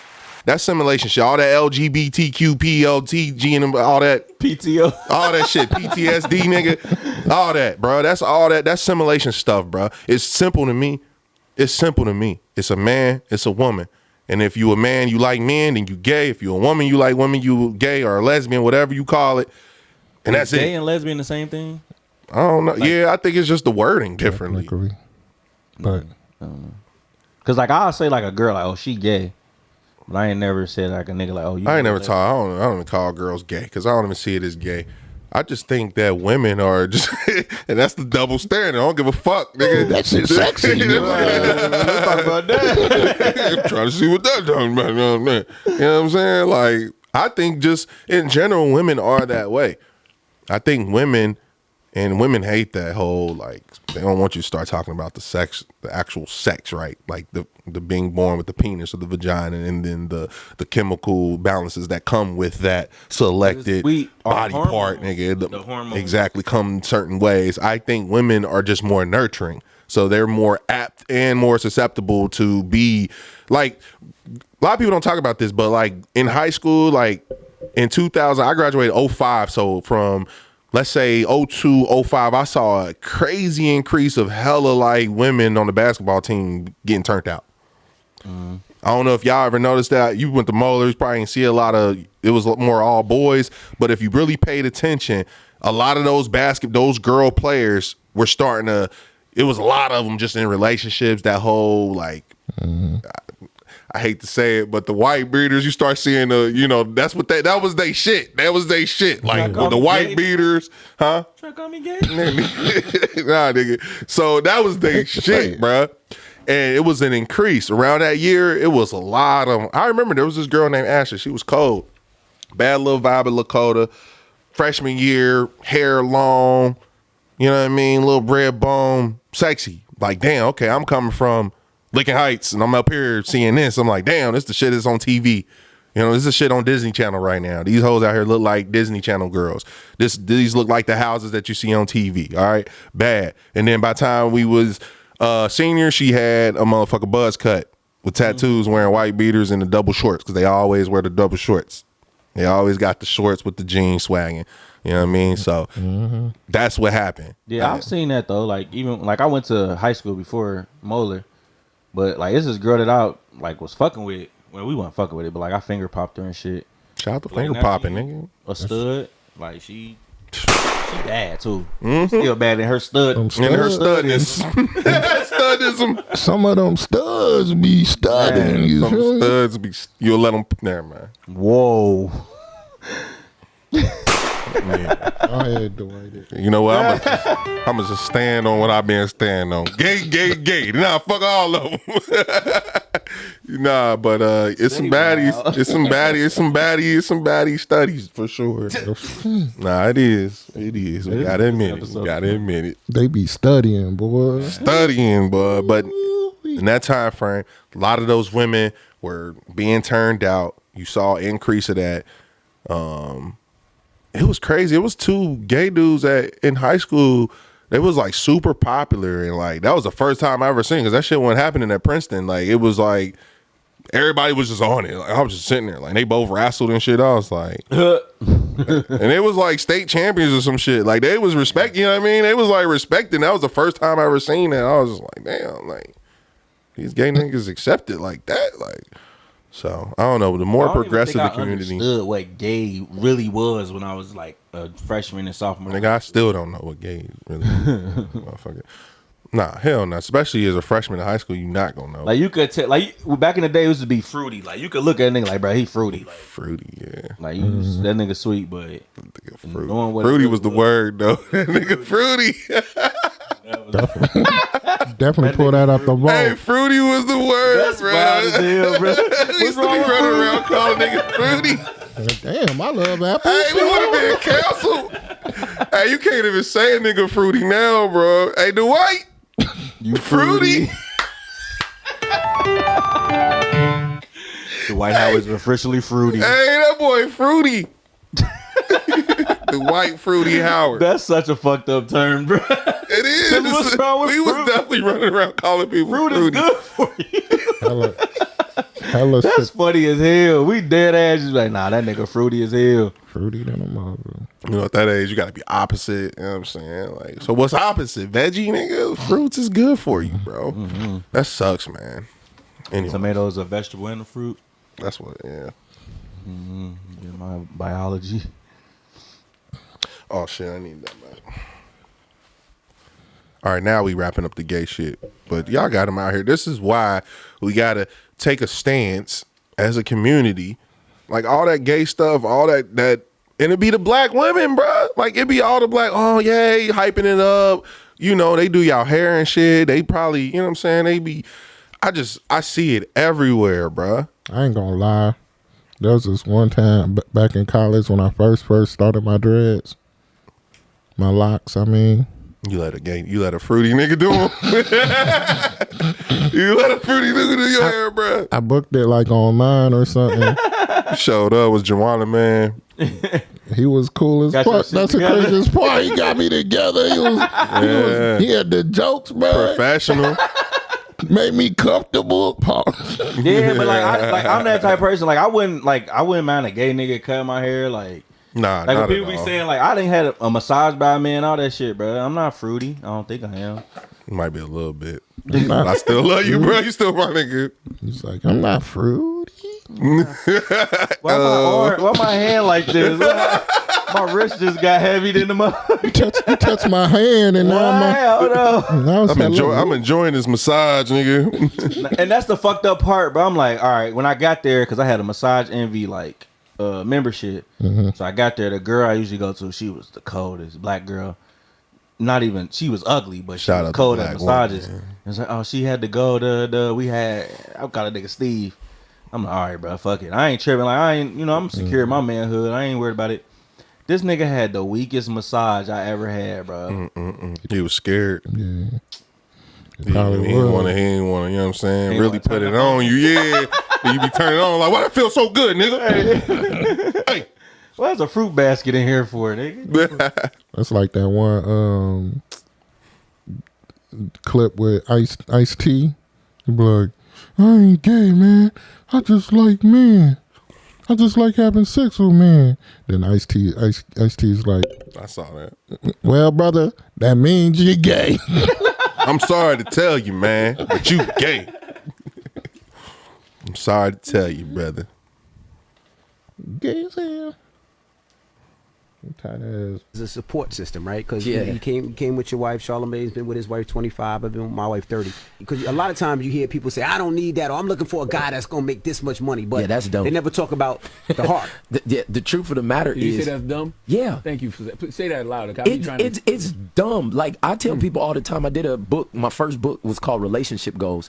And I have this whole chapter in the book about rip up your list. And I know people are going to say whatever they're going to say about they got this list. You're still single. The truth of the matter the truth of the matter is a lot of times God never hands you a finished product. He hands you something you got to work. Right. And that's why IKEA is one of the greatest furniture companies, no matter what you think about it, is they give you something that you have to put your hands to assemble. And it gives people another greater level of satisfaction, because when they actually put their hands in to help make that thing happen, it feels like I've accomplished something. Relationship is the same way. God never, TD Jakes says it, God never gives you a table, he gives you a tree. That's right. The same thing with the relationship. And so I think many times people need to rip up their list and actually look for the things that are in the heart. You can't Instagram integrity. You can't Facebook faithfulness. Right. Like, and so look at my man, the greatest things that have made me and my wife's relationship work, I cannot show you on a post. It has to be lived out, proved out, and over time. And so when you say support system, bro, that is literally the only reason I'm here right now. It's because I got people who could see me at my worst and still think of me in my best situation. To still, like, while it's still... All right, so I want to ask y'all, how y'all list going? Not y'all, but maybe somebody out there listening. How that list going for you? That list of the restaurants, how that's going for you? You can't eat nowhere. What you gonna do? I'm gonna let y'all into one of my secret... something that I'm waiting on. I can't remember what it's called. But like all these bitches who be like... All these bitches. Yeah, all them bitches. I call them bitches because I don't know them by name. Like all the ones who be like, I don't want this and I don't want that. And even bitches that done curve me. Single. Like bitches I done seen. I can't wait to like... Single. You know I don't wish bad on nobody. And I hope this don't like fuck up my situation. But... type shit. I want to like 10 years from now see what they be on. Be on the same shit. Like you 45 now. You feel me? Like you still on that bullshit? Yeah. I'm in love. Fuck y'all. Shout out to my girlfriend. Ooh, I'm about to get hella points. Good pussy on the way. Thank you, Jesus. Yeah, man. Fuck y'all list. Yeah, that's and if dumb a as girl hell. got a list, they be single as hell, bro. Yeah. And they find a little relationship. They always get in a relationship for like a year or two and it'd be good for them. And then they feel like everything's validated because some simp ass nigga validated it for them. Exactly. Or a tricky ass fruity trick nigga. he got the money just to do what the fuck you ask him to, whatever. That's fine. But you don't never find nothing solid. It's cool, though. The biggest y'all thing figure it out. The biggest thing that he says, like, you can't Instagram integrity. You can't Instagram real Can't love. Facebook faithfulness. Yeah, you can't do that. shit. Like, and they looking for, they want to be able to put on the show. Now I'm looking for something solid, like a foundation. Like, I know that you love me and I love you, so let's build this shit together. Like, I don't give a fuck about a facade that we putting up for other people. Because at the end of the day, like, even the people that's happy and, you know, posting they got real solid shit, they still go through shit. Yeah, for And sure. like people don't, they want to skip that. Like, you saying that you want to go to Cheesecake Factory? Like, what? What? I mean, what? Cheesecake Factory, live as fuck. Bro, and it ain't no slouch restaurant. Like, I don't want to. I mean, it depends on where you go, right? It could be any restaurant can be shitty. Like, there are good Cheesecake Factories and there are bad Cheesecake Factories, but the one in Kenwood be always crowded, so I don't know what all these bitches talking about. But you can have a bad Because experience. there's always a 30-minute wait at that one. It'll be full of women on dates, so You can go to Jeff Ruby's and have a bad experience. Like, you just, for the name, like, I don't know. I'm gonna want a shorty we can go to go to Sonic's, nigga, and go to Jeff Ruby's. Go to Waffle House, you know what I mean? Yeah. You cool as hell to go to Burger King, sit in the parking lot. Like the vibe better than where you going. Exactly. We take the vibe, not the restaurant. Don't make the vibe at all. And that's. I don't want to say. I hate to say this generation, but it's our generation too. You know what I'm saying? It's this people our age. I think it's mostly our generation. It's women our age that is on that shit. We getting to the point where it's like, all right, nigga, like we need to start finding people. Like, so I think it's more so our generation that's making a list and shit. Yeah. Oh yeah, for sure. Because I don't think no 22, 23-year-olds even know what Nobu is. They trying to get pizza at the little piece of open spot down in Clifton and get fucked in a dorm later. Like, gotta say that. Shout out to them. But and they living their best life. They gonna get a degree and get married and be happy. Wow, Miss 4 degrees. She got all her degrees and she got a whole list. You got a nice house. You know what I mean? You got a great car. You go to church. You dress well. You travel every spring, every summer. Your body nice. You work out. You in the streets every weekend. Ain't that something? So terrible. Oh my God. So many beautiful women with so much fucking, what they call it, potential in the streets every weekend. But it's like a moving goalpost. It's like that's our biggest, to me, that's our biggest like downfall for our generation. It's like we grew up without the internet, and then we was like the first people that was like really, really, really on the internet. Mm-hmm. And it's a never ending cycle because it's like we got so many options. We got like, I can like, instead of putting in the work and being like, all right, we fucked up right now. Fuck it, I'm gonna just go get on Tinder or go on Instagram and talk to somebody else that's gonna fill the void for now. Mm-hmm. But when say the person that you did that with, now y'all together, and it's gonna keep going. Now we beefing. Fuck it, I'm gonna go back over here. Like like when it's rare to find somebody that's gonna really put in the work and not give up on you, because it's so easy to give up. Mm-hmm. That is a rarity. But it's gonna end up, motherfuckers gonna be 45. Like, damn, I should have actually put the work in 10 years ago. Oh yeah, you know what I'm saying? Opposed to just keep replacing and replacing. Yeah. And I can hear the women now, like, and the men. It go both ways though. It go both ways for niggas too. It does. But the unfortunate, horrible truth of the fucking matter is that men have a better percentage of the shit. We have more options. We have more longevity when it comes to, let's call it a street lifespan. Yeah. A nigga could be in the streets till you 50 for real. Yeah. And you can talk bad about him all you want, but it'd be a lot of them niggas at the bar buying up. They got their money right now. They probably on their second divorce. Right. You know what I mean? They done got took to the shaft with that shit. Everything I took from them, the house, the car, the kids. They done been paying child support. Them motherfucking kids is grown now. And now I'm back out the street, back out in the street with these young hoes that just want money. And I'm going to trick because it ain't tricking if you got it. And I'm enjoying doing it. And then it'd be auntie so-and-so. She can't come out the house no more. You know what I'm saying? Unfortunately, it took her 2 hours to get dressed. She ain't fit into that little body shaper part, right? So she can't even come out now. You know what I mean? Like, whatever. I don't know. Or you got the kids, and it does suck, but the majority of the kids' responsibility does fall on the woman. So this just is what it is. I guess probably try to keep the man or something then. I don't know. I don't know whose fault that is. We can blame it on the men, like the men be leaving the households and da-da-da-da-da, but hey, was you making a list of that nigga while he was there? Like, we don't do this, we don't do that, we don't do this, we ain't doing this, we ain't doing this, we ain't doing that, and this, you need to do this, and you need to do this, and you need to do this. And that nigga was like, I really don't need to do shit, because all I want is some good food and some good pussy, because he's simple. It's simple as shit. It be that simple. It be simple. Like, so I'm about to leave because you got 3 kids over here and an attitude and your food ain't shitty. Man, I'm about to go out here and I'm going to do what I want to do. That's facts. And I'm going to get the t-shirt while I'm there, nigga. Gotta say that. And if you need a motherfucking t-shirt, or if you need a motherfucking jogging suit, or if you need some customized flip-flops, some goddamn customized socks, and my Gucci flip-flops. Make sure y'all tap in and go check out our guys over at Bruise Tees. Bruise.tees on Instagram. BruiseTees.square.site. Make sure y'all go get y'all customized merch.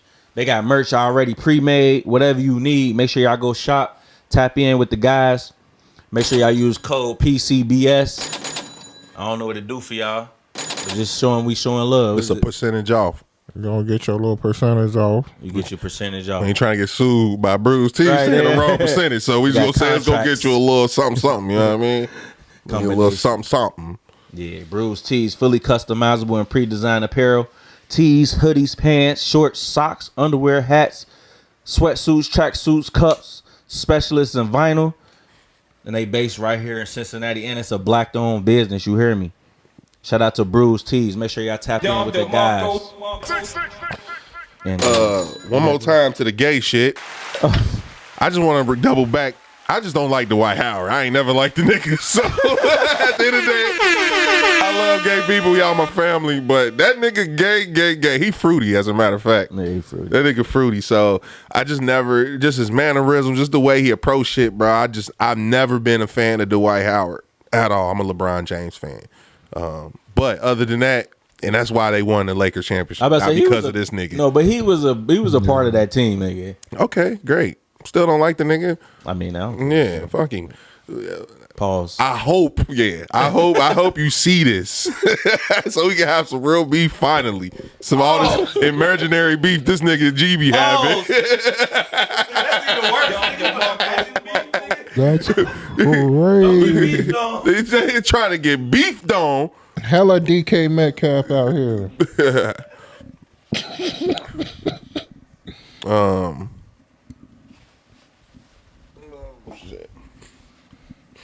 That's crazy. Shout out to. All right, shout out to what? Go ahead. Nah, shout out to the love. Shout out to black women. We still love you. Shout out to black women. Shout out to yeah, definitely. Shout out to Bruce Tees. Big shout out. All right, fellas, would you be okay if your girl accepted drinks from another man while out with friends? Nah, nigga, you shouldn't went and use the restroom. You better hurry up and get back. Better get down here and get this chicken salad, nigga. Pause. But nah, for sure. I mean, look, we had a conversation about what you would do if your girl does this and that. It's always the same thing. Do what you do. I'ma act accordingly though. What you mean? Move how you want to move, shorty.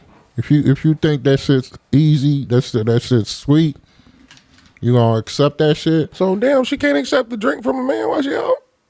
Hell nah. Shit. What? Go ahead, get you a drink, baby. I don't give a fuck. Are you crazy? Nah, I ain't crazy. But tell me why. So what's your reason? Bruh. What's your reason? Respect. That's the principle. It's respect. Like if a nigga feel like he can go get if a nigga feel like he can get my girl a drink, he feel like he can do whatever. Keyword out with friends. So if she out with her friends and a nigga buy a drink, like what? Ain't no way I'm getting pissed off. There's so much other things that I will get pissed at before I. Do you think her getting a drink from this nigga is gonna get her dick down? I don't know. I don't even want to know. I don't even want no nigga thinking he can do for my girl. Yeah, that's fair my enough. My girl, you got money, you can get your own drink. Thank you, but that's a power move. When you buying I'm telling you from my experience, I done bought girls drinks. Like me too. That's an expectation come with that. Ain't no nigga that went, got dressed, got a haircut, got the car washed to go out and just give charity to bitches. Right. Like that's a fact too. That's a fact too. You're buying a drink for a reason. Niggas have motives. But I'm not tripping though. I'm not gonna trip on it. She came home to me, we good. Now she sucked that nigga dick in the car. The next 10 minutes within, she got a drink from the nigga and they snuck out to the side real quick because she got one drink. Nah, that's probably a good question to ask these women too, because I'm guarantee most of these women out here like, nah, ain't nothing wrong with it. Nah, buy your own drink. So I'm just gonna let that battle be. Yeah, like I'm not about to fight that battle, bro. If they go out, then go out. Get a drink. Get a drink. They're gonna play the ego card, but I mean, at first I ain't gonna hold you. I thought you meant like when I'm there with my shorty. Oh like, no. Hell like number one, that's disrespectful. That's disrespect. That's that's straight disrespectful. I mean, like kind of like you went to the bathroom type shit, and yeah, for sure. That's disrespectful. Like, hell no. But I'm liable to throw that drink at a nigga if he ever did some shit like that. Man. We both getting arrested.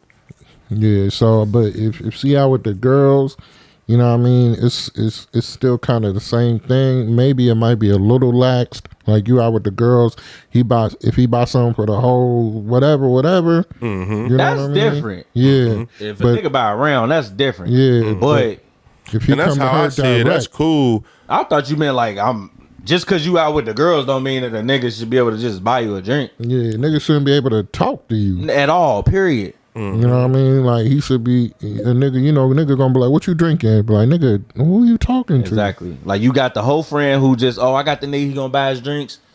I can roll with that. But a nigga just buying my girl a drink, hell no. Some women are just like that though. Some women are. I don't want that woman. Exactly. You got to be, depending on the type of woman that you're with, and that's who you gonna look for. You might gonna look for a woman that's gonna be more so to herself, or she might be shy, and you cool with that, whatever that is for you. But some women are just social like that, and that's what some of the men gonna have to put up with if they go out there and they get a drink. I'm just saying, I got a good taste in like my taste for real is like very just. I like women that are just balanced right in the middle. You know what I mean? They'll socialize because they can. They'll be professional when they need to be. And they can go anywhere and fit in if they need to, talk to whoever or not talk to anybody. So if it's just a basic, someone's getting a drink for the girls in the room, or I'm cool with that. Even if a man walked up to her and want to give her a specific drink, I would be cool with that. I would watch and see what she would do and see how she would do it. But you're not gonna and then I'm going to ask her, why did you take the drink? Or why didn't you take the drink? Like both ways. I'm gonna see what because I haven't. There's no way for me to know. But I'm saying, ain't no woman coming home telling a man like tonight a nigga bought me a drink. That's what I'm about to say. I feel like that girl is not even gonna tell you that a nigga bought her a drink. Probably not. Like a girl, like that's when you really know what you got. Like when the shit that happened behind your back, and she tell you, yeah, like this nigga. Now it's a total different conversation than coming home and saying, well, I was out with the girls. This nigga tried to buy me a drink, but I was like, nah, baby. Like that's the one. That's the only way you gonna find out. If your bitch is in the club and a nigga bought her a drink, in my experience, you never the woman, gonna know unless unless I was there and I'm like, Zay, bro, I see this nigga right walk up on your girl like bought her a drink and shit. How you walk up, bro? Nigga, goofy ass fruity nigga, buying my nigga. And I almost stole on him, Zay, but I was like, shit, if the bitch out here accepting drinks, you feel me? She accept the drink. I'ma just let my nigga know, like.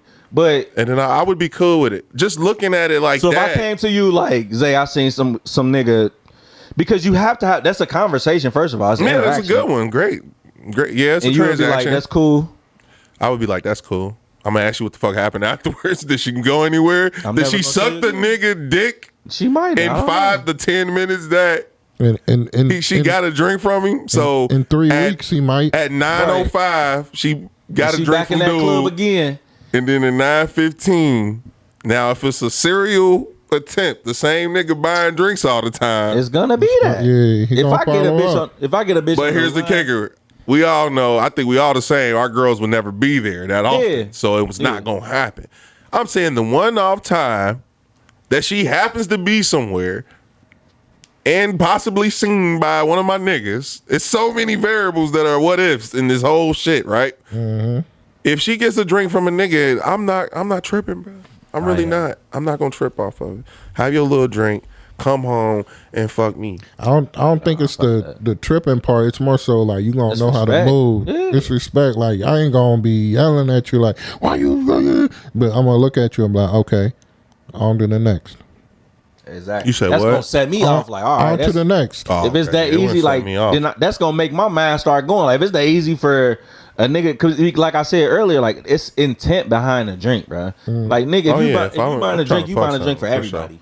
Like if you soloed out my girl, you pinpointed her, and like, oh, I'm gonna buy her a drink. It wasn't out of the kindness of your heart. Yeah. Because I've never bought a bitch a drink out of the kindness of my heart, unless you like my family or like. There's women out there that really think that niggas buy drinks out the kindness of their heart. So. And I don't want no dumb bitch like that. Like if you ain't my family or like we came as a group, like if we came like and we all had girls, like I don't want like that's different. But the random nigga.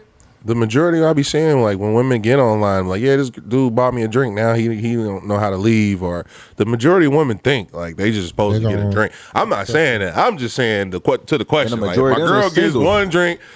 get your drink, baby, and it's with friends. Now, the pinpoint, that do make me think about it a little bit more.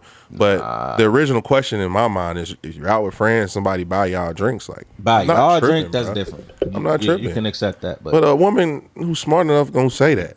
She's gonna be like, oh, yeah, he bought us drinks, when damn well, there's no way of really knowing except for just having that trust and that confidence in whoever the fuck you with and not tripping on none of the shit. Even if she did come on and say, yeah, this nigga bought me a drink. Did you accept it? Yeah. Get out. There you go. If that's the case, then that's the case for you. I wouldn't be like that. I'm gonna have to let it. I'm just like, all right, whatever. You home. She home at 12:05, nigga. Unless she got that drink at 10:55 and she went to the parking lot at 10:57. Gave that nigga head, was back in there with her girls for the pics at 11:05. It happens. I'm sure, because I've been the nigga on the other side. I get it. Say, but that ain't. I fucked a bitch in a parking lot before, my nigga. It happens. It does, but I wouldn't even be with a woman remotely close to something being able to do anything like that. So what about like if your girl out with the girls and she dancing with other niggas? Oh, hell no. Next. Drink is different. Like, go ahead, get a drink.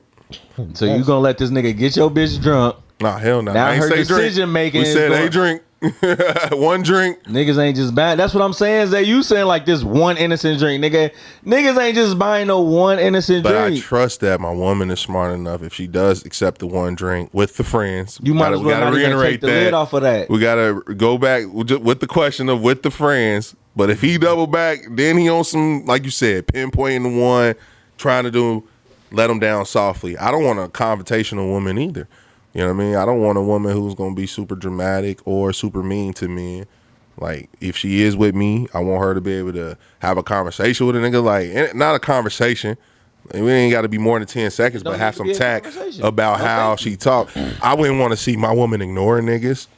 I'm not that type. That don't do nothing for me. That don't give me more power. The thing that really gives me more power to make me confident is if my woman can take and be a movement within the room by herself and be able to talk to people.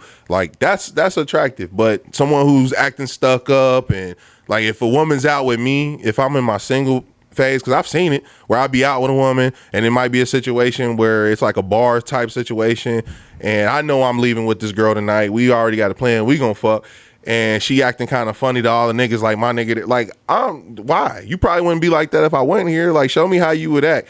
You know, if a nigga come close to you, then show me how you gonna react to that. Let me see how you in your natural territory, in your natural habitat, see how you deal with me and yourself. You know, I wouldn't want a woman who's nasty and like, oh, nah, fuck that. You can't buy me no drink. I got a man. Like, you don't gotta be that. But what you just said right there don't make sense, because you want to see her in her natural habitat, but you saying you cool with her accepting the drink.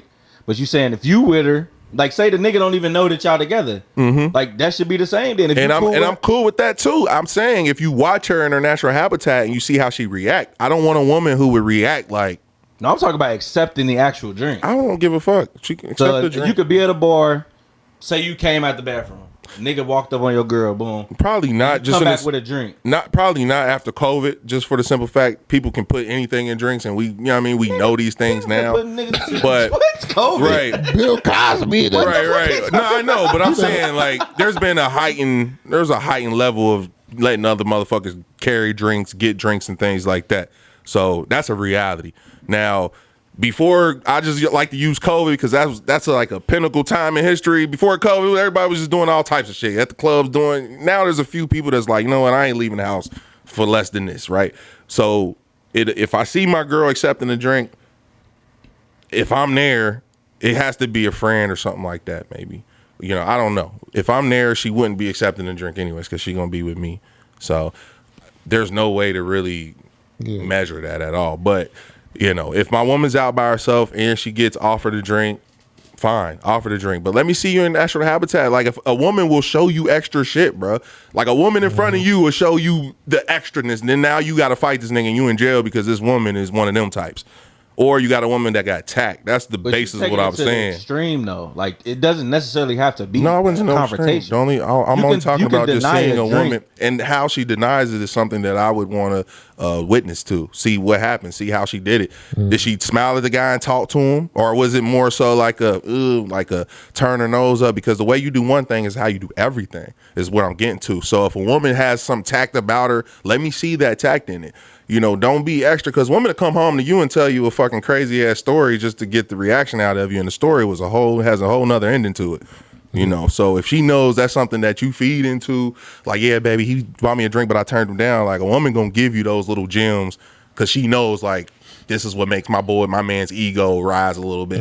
Him knowing that I'm out here turning down niggas. Like, that's, I'm just saying, to me, you turning down niggas is really actually the norm. Like, that's just what it's supposed to be, but in a tactful way. Like, you a queen, you gonna move a certain way.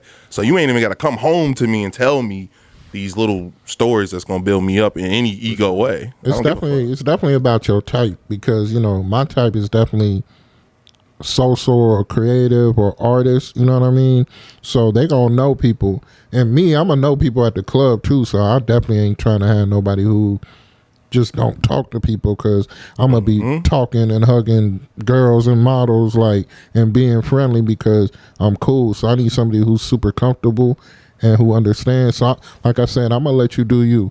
I'm gonna let you live in your space. I ain't gonna give you no rules, no laws. It should just be common knowledge. Do you enjoy watching that dance, that tango too? Is that something you enjoy watching a woman do?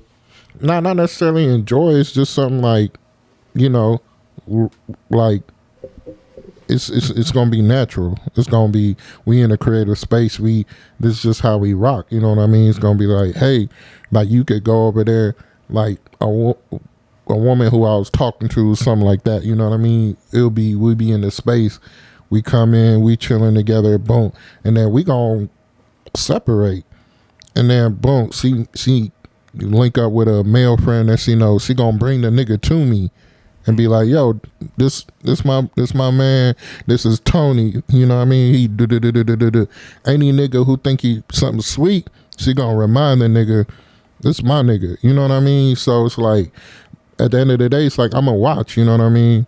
And if the nigga try to bring her a drink, I'm gonna watch the situation. I ain't watching her, but I'm gonna watch the situation, if that makes sense. Like, I'm gonna notice, like, how you move in certain situations. In those situations, every single time, I enjoy watching my woman. I enjoy watching my woman communicate with other women. I enjoy how she interacts with the men. Now, I'm trying to think of a time. I ain't never been with a girl who was out, like an outer, go outer, so I can't even say that I've been in that situation before. But let's talk about, like, maybe weddings or graduation, just parties in general. Like, people know each other there. I love that. I love watching how she bubbles around the room, who she interacting with. You know, I love to watch a woman get told a bunch of gossip and she just kind of be like, nah, girl, take the positively. I love that. Like, that does something for me. That's actually very attractive to me. You know what I mean? So that's why I asked you, like, do you get something out of it? Like, for me, I do. I think that's sexy, especially when you can let a woman just, all right, for the whole next hour, because we with each other all the fucking time. Go have fun. Like, go over there and go ahead. Go mingle. You know what I mean? It'd be like that when you go to events that they bring you to. And it's like all the people they know, you don't know nobody. You know what I mean? It's like, you know, we chilling. I'm like, man, go talk to your niggas. You know what I mean? Like, it's cool. I'm gonna be chilling over here in my drink because I be chilling. I'm a social butterfly. I mean like I'm a wallflower. Whichever saying it is.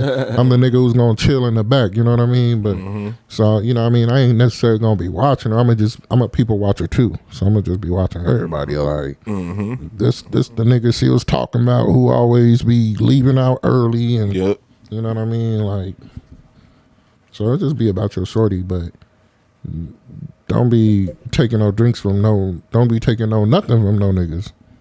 That's like them shorties who be, you know what I mean?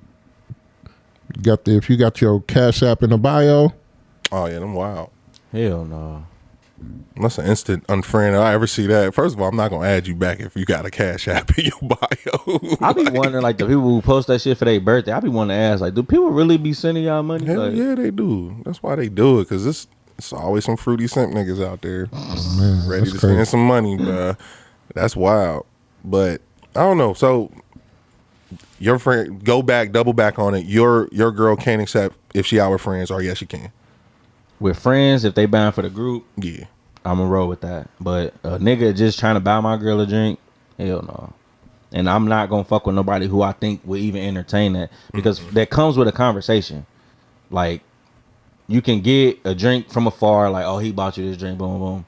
But I can guarantee you that something is gonna follow that. because it's transactional. It's transactional. Like, so, hell no.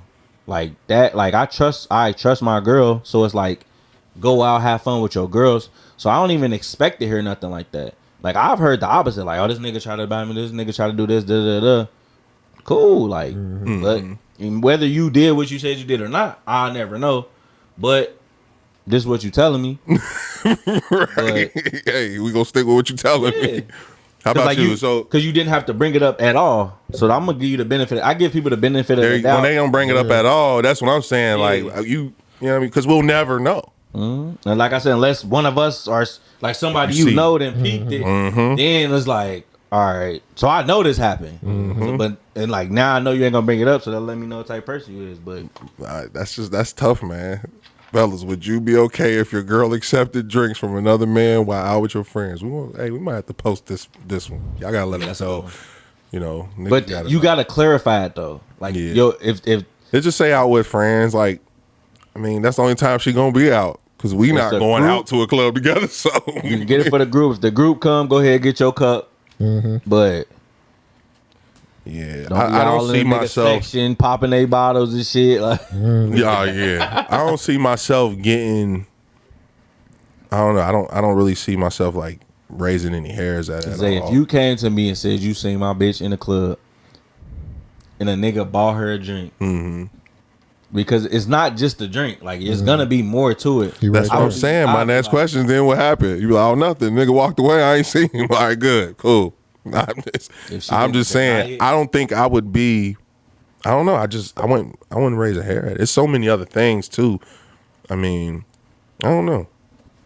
Luckily, I ain't never been in that situation for real, so I don't fucking know. Set your ass up and put you in a situation. Yeah, I was like, I really don't know, but I couldn't see myself really. Yeah, I couldn't see myself really giving a fuck about it. But it is a good question though. We should see what most people say too, man. Yeah, see what women say too. Y'all think niggas should trip on it or not? Yeah, I like that. What is the greatest love song you've ever heard in your life? I don't have an answer to this. Always by Daniel Caesar and Summer Walker. That's a good ass song. That's a wedding song. It is. That and Couple of Evers by Chrisette Michelle. I'm just asking for myself. I can get you a list, nigga. I'm a wedding DJ, nigga. I know them all. But a couple of Evers been mine. And you see how they turn people up too. You see what songs really work with the crowd. Yeah, those work crazy with them. But they like slow love song. But you can tell people energy off of music. Like, yeah. About you, I would say those two. Man, I don't know the name. This is an African song by Oliver Mtukudzi. He's from Zimbabwe. It's crazy. And then another one called "Marry Me," another African song. Oh, shit, my bad. I'm about to give me a hip at the end. No, my bad. I be needing all the. I want the Afro beats too, especially like the Afro beat, because the Afro beats we hear now is like the hype, like the. I don't know what to call them, the popular ones. Yeah, the poppy ones. Like, I know y'all got some fucking hits that, you know what I mean, most niggas ain't even hip to. So, them the one. I want to hear them for sure. Who sent this one? Was it? No, that was you. You sent this? Yeah, I ain't watched it though. Did y'all watch it? No, I'm about to turn and put it on now. I was just asking so somebody can take the point guard on this bitch, because I don't know what's about to happen. If I'm going 50-50 with my this woman. Zaire Wade. It's hard, bro. I'm playing You sitting EJ. up here, your nice house, your nice jewelry, nice cars. Oh yeah, man. You gotta do 100%. How, brother? If I'm making $14 an hour, what you expect? You know, you still on there. Oh yeah, man. 100%. You're not a man. You're not a man. How? I'm still working. I'm still providing, right? So what makes me not a man? Because I'm going 50-50 with my woman. And brother, I applaud you. Because I understand that it is hard out here. But we are men, so we have to go harder. Yeah. I'm not saying or trying to speak down to my brother by any means. That's it, I'm not. First of all, but I want you to be reminded of something that our fathers didn't teach us. this nigga didn't get good head until he got money. That's his problem. Facts. You was getting head before you got money, you know. God, man. All right, if you was getting good head before you got money, then you know. If you know, you know. This is a nigga who got money and then got good head and whatever the fuck that bitch was telling him to yeah, that's what he decided to be a part of. He wanted to be a part of the new Instagram wave of what they call it, inclusivity. Fuck that. If she giving 80 and I'm giving 20, I'm still a man. Exactly. I'm still confident as shit. Yep. I mean, I might have an attitude because I'm going through financial hardship, nigga. Like, but if you got a real one, she gonna hold you down and make you feel like a man still. There you go. But it ain't even like make you feel like a man because if you feeling down, feeling bad, like emasculate you. That is the key. A lot of women, if they see a man, let's call it performing under their, whatever the fuck they want you to perform at, then they will emasculate you. They will. They'll shit on you while you down. What they call it, kick you while you down. While you down. You know what I'm saying?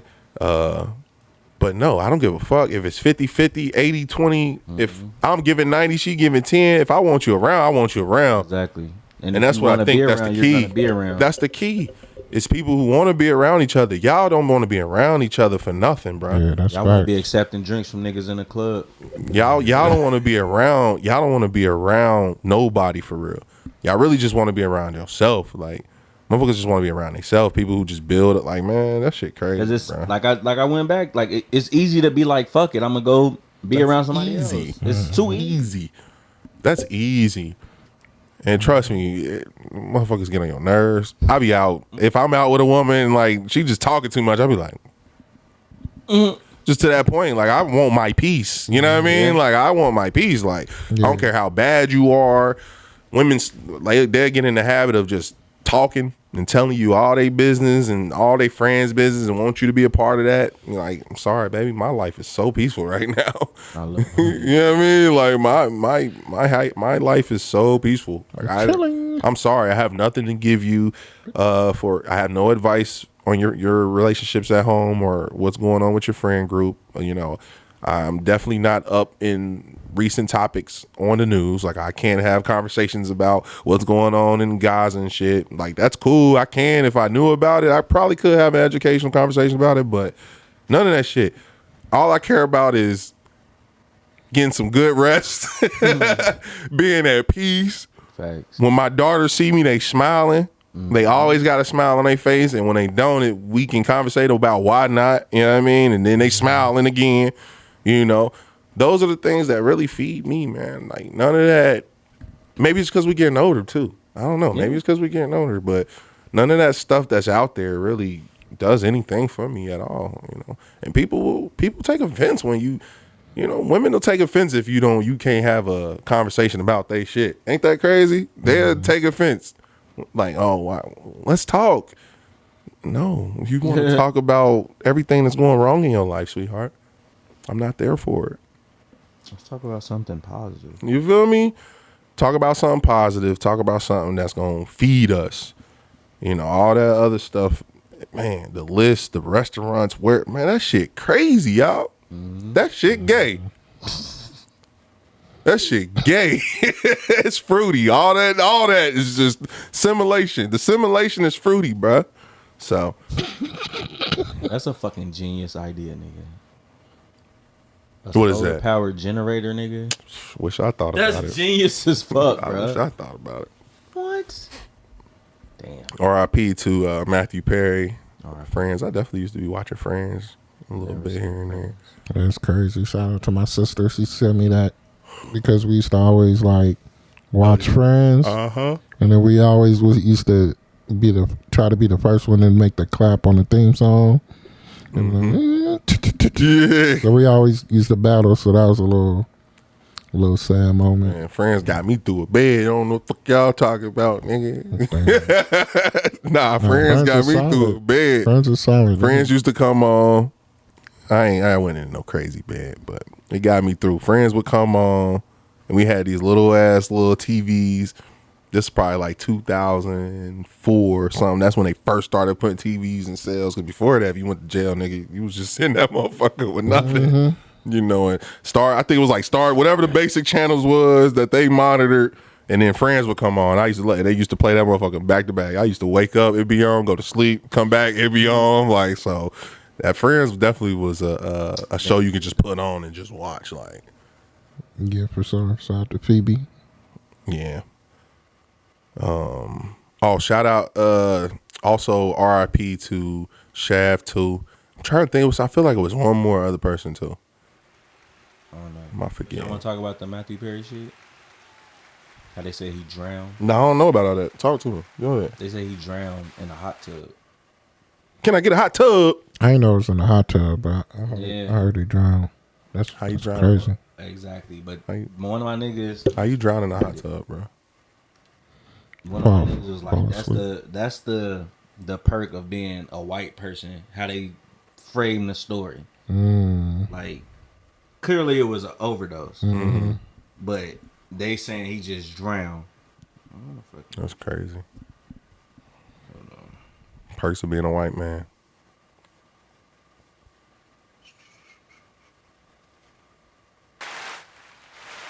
Have a conspiracy moment with G.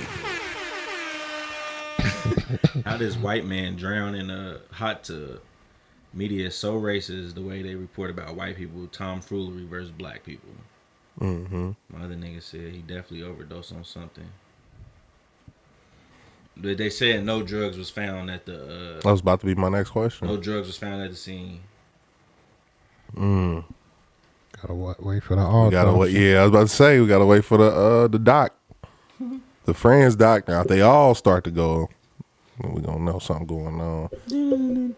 That actually reminded me of ain't there's like a bunch of models out in LA dying and shit.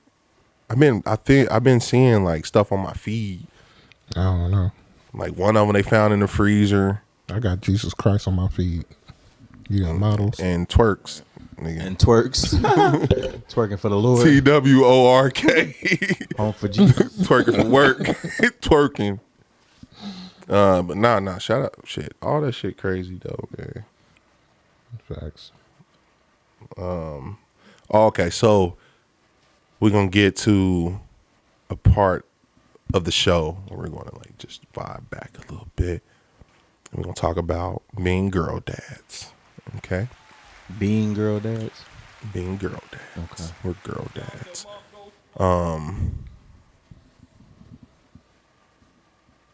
So we're all girl dads here. So I got a question. Somebody told me they would like to see or hear our opinion on this. If y'all have boys, what would be different in how you'd approach your parenting? That's crazy. Like the approach and or dealing with opposite sex. Like that has to be a part of it too, right? So how is different? I would be way tougher. Like way tougher than I am. Like because at the end of the day she's a female. And I won't like we're raising our daughters to get them married to, you know, like the whole life cycle. We're raising our daughters to be women. So we have to be that positive, or at least one of the positive male role models. Male reinforcement. Yeah, so I don't want my daughter to think that it's okay to be yelled at and it's okay to be talked to crazy. Like my dad treated me, you know, he got on me, but he was compassionate about it. Like with my daughter today, like I had to reel myself back in because it was like she just kept complaining about everything. So instead of like, how old is she again? She 3. 3. Like, I don't want this, or what was it? So I got her another costume. She the princess, nigga. She like yeah. She was like, Dad, I don't like this, and I was like, okay, well I'll give it to another little girl. Oh damn, G. Yeah. So then, but I told you how smart she is. Like she'll go. She said, Do it then. She was like, okay. And then she went in there, she sat with it, and then she came back like, you know, I want to wear this. And I'm like, okay, you can wear it. And it's just like I had to find like balance of trying to make her be appreciative of stuff, but also not just shitting on what she don't like. Yeah. Like, because she's very selective. Like, she knows what she likes. She know what she don't like, and she will let you know. And I just told her, like, okay, you know, this, you don't like this, you don't have to wear it. But you just not gonna have no costume. So now you at a crossroad in your life, like, you gotta make some choices, baby. Yeah, so fork in the road, little baby. Like, can I get this? And I don't want this, I want that, But I try to, you know, I do, of course I do it, whatever I can for her. And it was just like, Dad, I want balloons. So I'm like, all right, I'll get you some balloons. So if you had a boy, what would be different? Like in that same scenario? That's a good question. Put me on the spot. I think at that age, it would probably be the same. I would, you know, do the same thing. Maybe a little bit more stern. Like maybe really take it back. I don't know. Like I'm probably not at that age. Because kids really don't know what's going on. Like they just know what they like and don't like. So in that scenario, it probably would have been exactly the same. I think you really start giving that tough love to a boy when he start getting around 6, 7-ish. Like when you gotta start choking him when you start developing muscles. Yeah. It could be a little nigga. No, nigga is daddy. Nigga is daddy. Start punching him when he too. Like, hey, I'm just hitting him a little bit, baby. The difference is like a black man in America, like you have to have that tough skin. Like black women do too, but I feel like they get that out of spite. Like I wouldn't want to make my daughter feel like she has to be tough. Yeah, because she doesn't. Like not with me anyway. Like, but my son would have to be tough, like to survive, and my daughter do too. But I think it's a weird. It's like an intangible, different type of toughness that you have to have.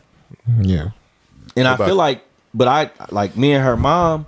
Like her mom imparts that on her. Like her mom is the real disciplinary. You know what I mean? Like so, which it should be. Most of them are. Yeah. Yeah. What about you, Nene? I mean, I kind of raised my daughter tough. It's like a blend of everything, though. I recently had to pull back, like how tough I am on her, just off of the stuff she's going through school and everything. You know what I mean? Like. See, really now it's that age of 6 where now she's really, really molding into the person she's gonna be. You know what I mean? She's kind of, you know, now a lot more reserved and everything and laid back. It's crazy because my sister sent me, we be sending memes to each other all the time. She sent me this like one little talking head lady.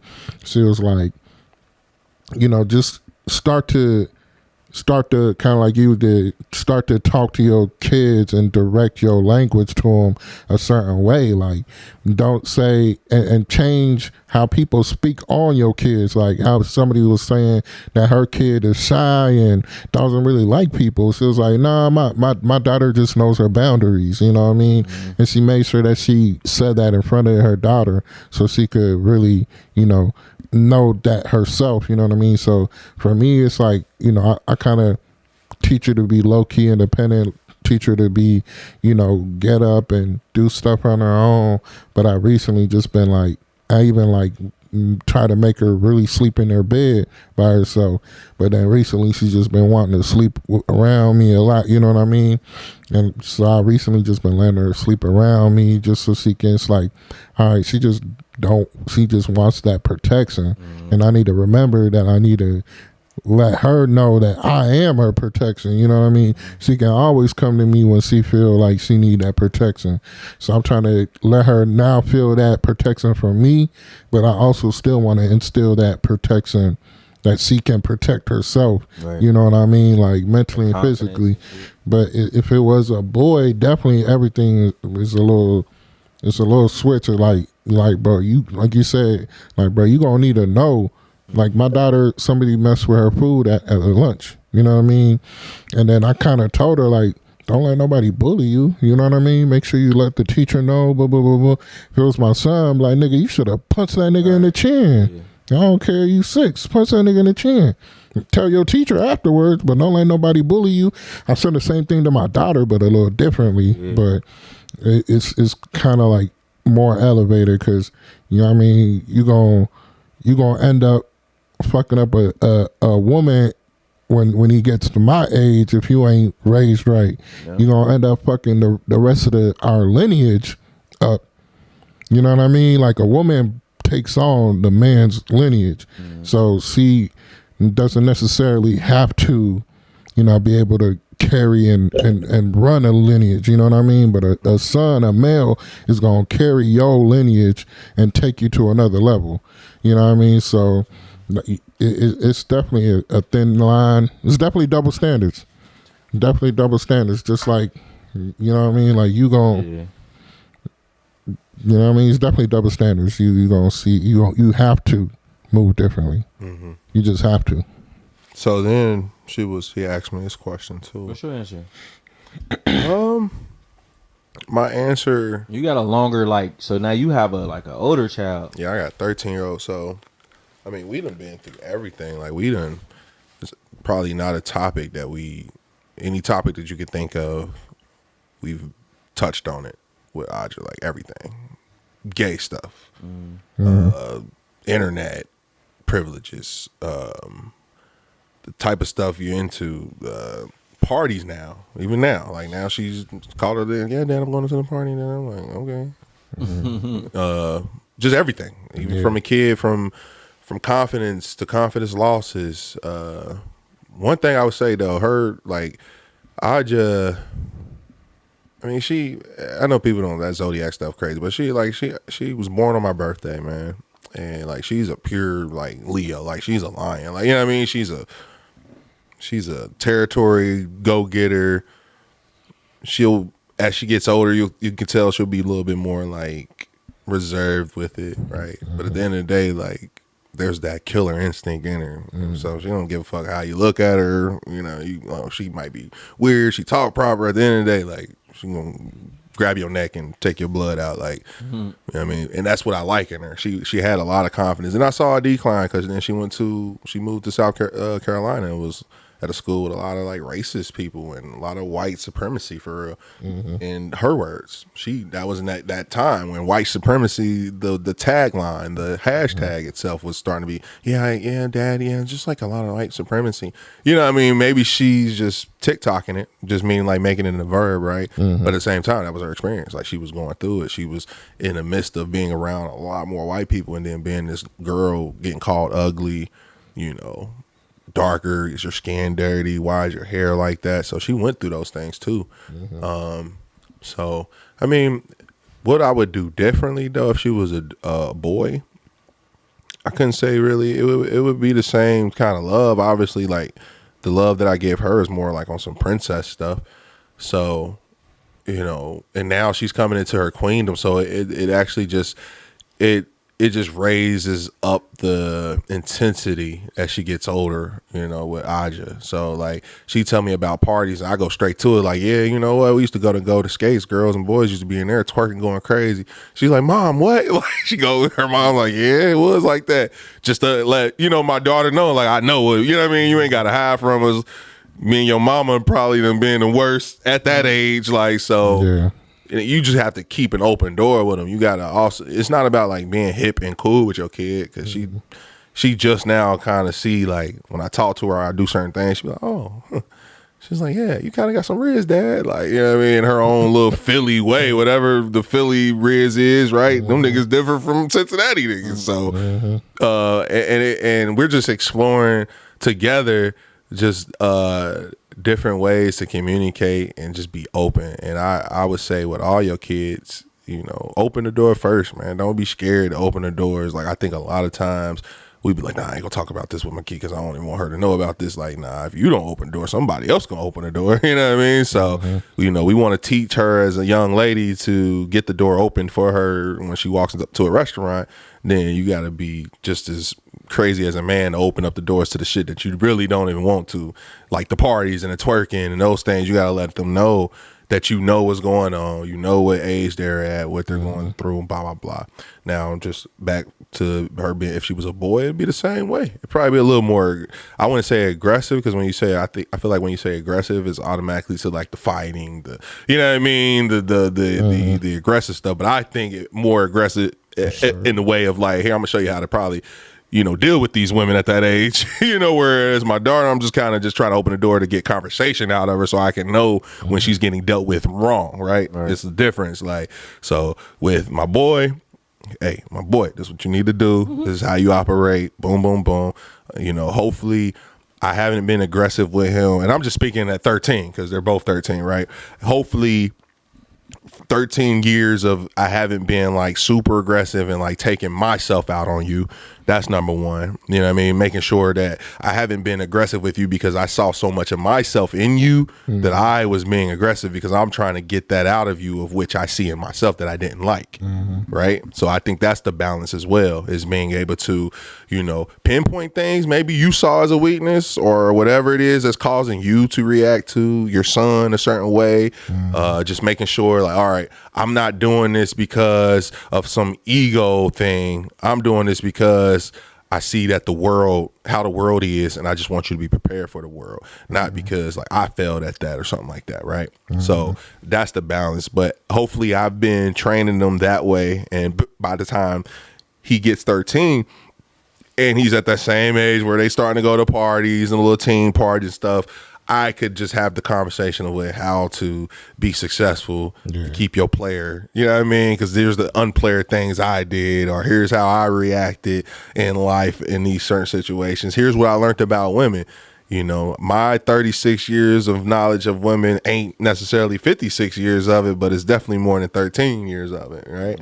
So those would be the difference, man. Like that's the changes. That's the difference between the daughter and the son, you know, not necessarily an aggression, but just approach of information and how to gather information, right? Like sons, I feel like we want to give more information to, you know what I mean? Because they are the trailblazers. They out here.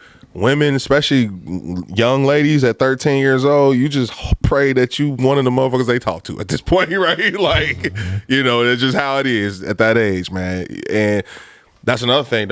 We take for granted. We think like, oh, okay, well, just because you're in your kid's life, like me and my daughter, we got to do this at a distance. There's people in their daughter's life every freaking day, but they don't have the openness and conversation because they never developed that. So at the ages of where you are at 3 and where you are at 6, these are very intricate years where you start to have real conversations. My daughter at 6, we had to have a conversation about what she was searching for on YouTube and found out who gave her the information to search for it. You know what I'm saying? Like that's among a whole bunch of other things. So I'm just saying that to let you know at that age, you're very right. They are persuaded by, that was a year she was in Girl Scouts. She went Girl Scout. She was at Blue Ash Elementary. I can tell you exactly everything that happened that whole entire year, what was going on. You know what I mean? The things that she struggled with. Also the time when me and her mom brought cake and the whole cafeteria was singing to her happy birthday. It just made her feel like, dang, like that was crazy. You know, confidence boosting her when we could. But she's the humble type, and then you see a switch in demographics. Then it's like, damn, I'm the, you know, you always been the pretty girl, the beautiful girl. Now you go there because you black though. You know what I mean? So that's 7, 8 is keeping that confidence. 6, developing it, making sure you hold on solid of it. Like you said, those are the developmental years. And then 7, 8, 9 are the years that you really, that's when you start dating more of her. That's when you start boom, boom, boom. And then with a boy, that's when you start to spend time with him. Let him see how you operate. Give him kindness. Because I think the next question was this too. Because a lot of dudes will raise their kid, you know, they want them to be the toughest nigga in the land and blah, blah, blah. Because I think that's just because maybe they weren't. You know what I'm saying? Or they had an insecurity of it. So now they overcompensating and pushing it into their child. You know, I don't think that's a good way to do it. But then she posed this question because, you know, I could say all this, but at the same time, I still came to a brick wall at it. Like, you know what? I don't have a boy, so I really don't know. And then she says, you know, what could you have used as a young boy? So I'm asking y'all, what could you have used, you know, as a young boy yourself that you probably didn't get? Maybe your dad didn't necessarily have those tools. you know, the access to information definitely wasn't shit in the 80s and 90s, so we ain't mad at them.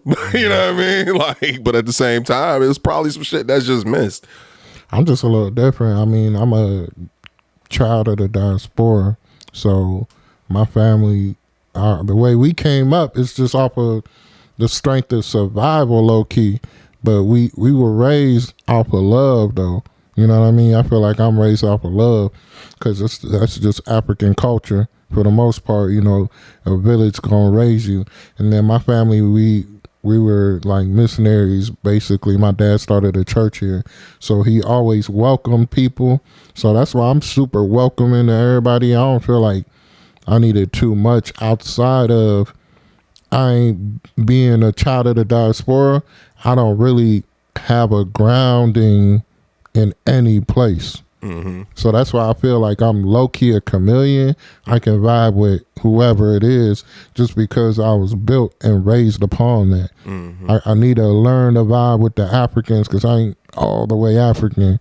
I need to learn to vibe with the Americans because I ain't all the way American. Mm-hmm. And then we had white pockets, you know what I mean? So I'm learning to vibe with them. And then I was a badass kid, so then I got sent to the hood school. Mm-hmm. So I need to learn with vibe with them niggas. So it's like you gotta be a chameleon. Yeah, it's like so. I don't. What could you have? You know, what do you think you could have used as a kid? Some knowledge that you have now that you could have been like, you know what? I wish somebody would have told me, or maybe I could have this with my son just because there wasn't a focus on it. I mean, I don't think anything necessarily because it made me who I am. Just the things I'm going to implement with my daughter and, you know, with my son is just being more involved in what they want to do. Mm-hmm. You know what I mean? Maybe that's what it is, but just being more involved in centering life around what you really want to do. I'm going to guide you through school. Well, that's it, right? But what do you really want to do? You're going to do that. You know what I mean? How about for you, G? Like my dad, like I'm gonna start by saying, like I feel like I have the greatest dad in the world. As you should. Like my dad was one of those dads who didn't have a relationship with his father. Like I never knew I had of course I knew I had a grandpa, but I had never met him. Like in my adult years, my growing up, then teenage years and stuff. Like I met my grandfather my senior year of high school. Like we went to Kairos. And I ain't gonna never forget, like everybody who went to Kairos was coming up shouting out their family, like, Mom and Dad, can you stand up? So I'm like, okay. First of all, I'm like one of like two black people that went to that Kairos. Do y'all know what Kairos is? No. So Kairos is like a spiritual retreat that you supposed to go to, like kind of like becoming a man or a woman, like type shit. But it was I thought it was a high school. Yeah, it was high school, but it's that senior year, like that's when you go, like they try to, you know, whatever. So I go, I say, Mom and Dad, can you stand up? Then another man stand up, like, I'm like, shit, this is my grandpa? Like, so I found it was my grandpa, but like my dad, he was always present, bro. Like I never wanted for nothing. Every like practice, games, he was always there. But one thing I feel like we never really had was like outside of that. Like, I don't never remember my dad taking me fishing. Like, I remember my dad taking me to Kings Island. Me and him. Like, mind you, we always did shit as a family. But just me and him one-on-one. I remember he took me to Kings Island. And I was probably like 6 or 7. It was like I was just at the age where you get old, like tall enough. And I remember we was riding like the kiddie rides and like the little. And he was like, "You scared to ride the big rides?" I'm like, "Nah, bro, nah."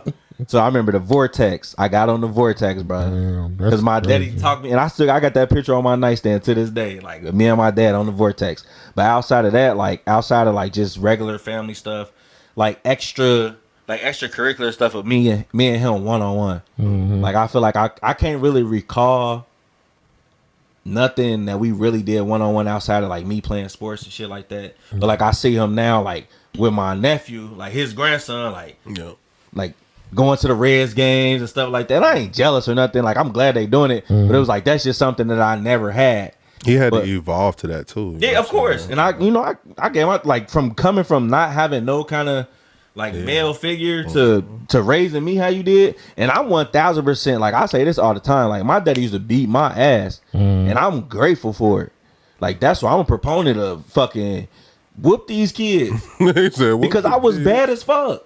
Like whoop these kids. Like that shit changed my life, bro. Yeah. You bad as hell. Whoop the ass. Bruh, my daddy was hard as hell on me, bro. Like we was so much of the same person. Like we clash. But like now, y'all see me and him, my pops is now. Like we like best of friends. You know what I'm saying? Like because we got to the point where it was like he used to always tell me, he used to be like, you see stuff right here, but I see stuff right here.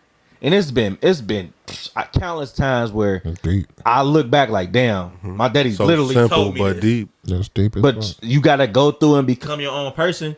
But he, you know, he did what he had to do. You know what I'm saying? My daddy was in the streets, whatever. Like, and even doubling back to like being a man. I remember when we went to California. I ain't never seen my daddy without a job, bro. My daddy ain't had no job. I remember he used to be sitting. You know, my daddy don't drink. He a smoker. This nigga used to be drinking beer. We'd come home from school. He'd be drinking beer. My mama was the breadwinner. And mind you, we in an apartment now. Like, we ain't never lived in an apartment. None of that shit. But my mama was holding it down. But it was never no blurred lines of who the man of the house was. Like, my daddy still always had that authority. But that was just a testament to, like, what he built. And the only thing I can say that I don't even say I missed it because I don't even really know what it is. Like, I didn't have a grandfather, like that grandfather thing. Like, that's the type of shit grandfather's supposed to do with you. Like, maybe if my mom's dad passed away, and like I said, my dad's dad, he wasn't around. He just passed away recently, RIP him. But like that type of extra, like going to the Reds games, going to the Bengals games, going fishing. The bonding time. Yeah, the extra bonding time, like. Yeah, that's the only thing I could outside of like sports. You know what I'm saying? I think that's the number one for me would be the bonding time. Just, you know, spending those just sitting times. You learn so much just sitting with people. And I get what you're saying, like outside the sports, because the sports it's like in doing something. You busy, he busy watching. You know what I'm saying? It's structured. You know what I mean? As much as it's gonna be, and so it's not necessarily that quality time. Right, quality. So that's something that you would definitely want to give to your kid. You know now, for sure. Nor did quality, and then like I said, them parents that was raising us in the 80s and 90s and early 2000s, quality time. What the fuck? I'm here. Like I mean, I don't even I'm at the game, nigga. Like I don't even think my mama, like me and my mama. We sound like Isaiah's daddy ain't show up to the motherfucking game. You feel what I'm saying? So like I give credit to the great father he was. For sure. Like that's the only thing that I could look back. Like I never wanted for anything. Like just that extra, like, but it was always, he was like the authoritarian figure. Like he was a disciplinary, like, so like that time when we went to Kings Island, it's like, damn, I'm having fun with my dad. Like, and I mean, for the most part, it's like we in the car, we talk about sports, or you ain't do this at homework, or whatever. But it's like, damn, we just here to have fun. So that, like, I think that that's why I cherish that picture. Like I got that shit on my nightstand. It was a moment.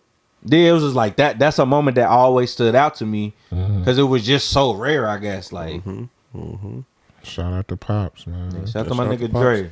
Yeah, I mean, for real. Wrong one, big dog.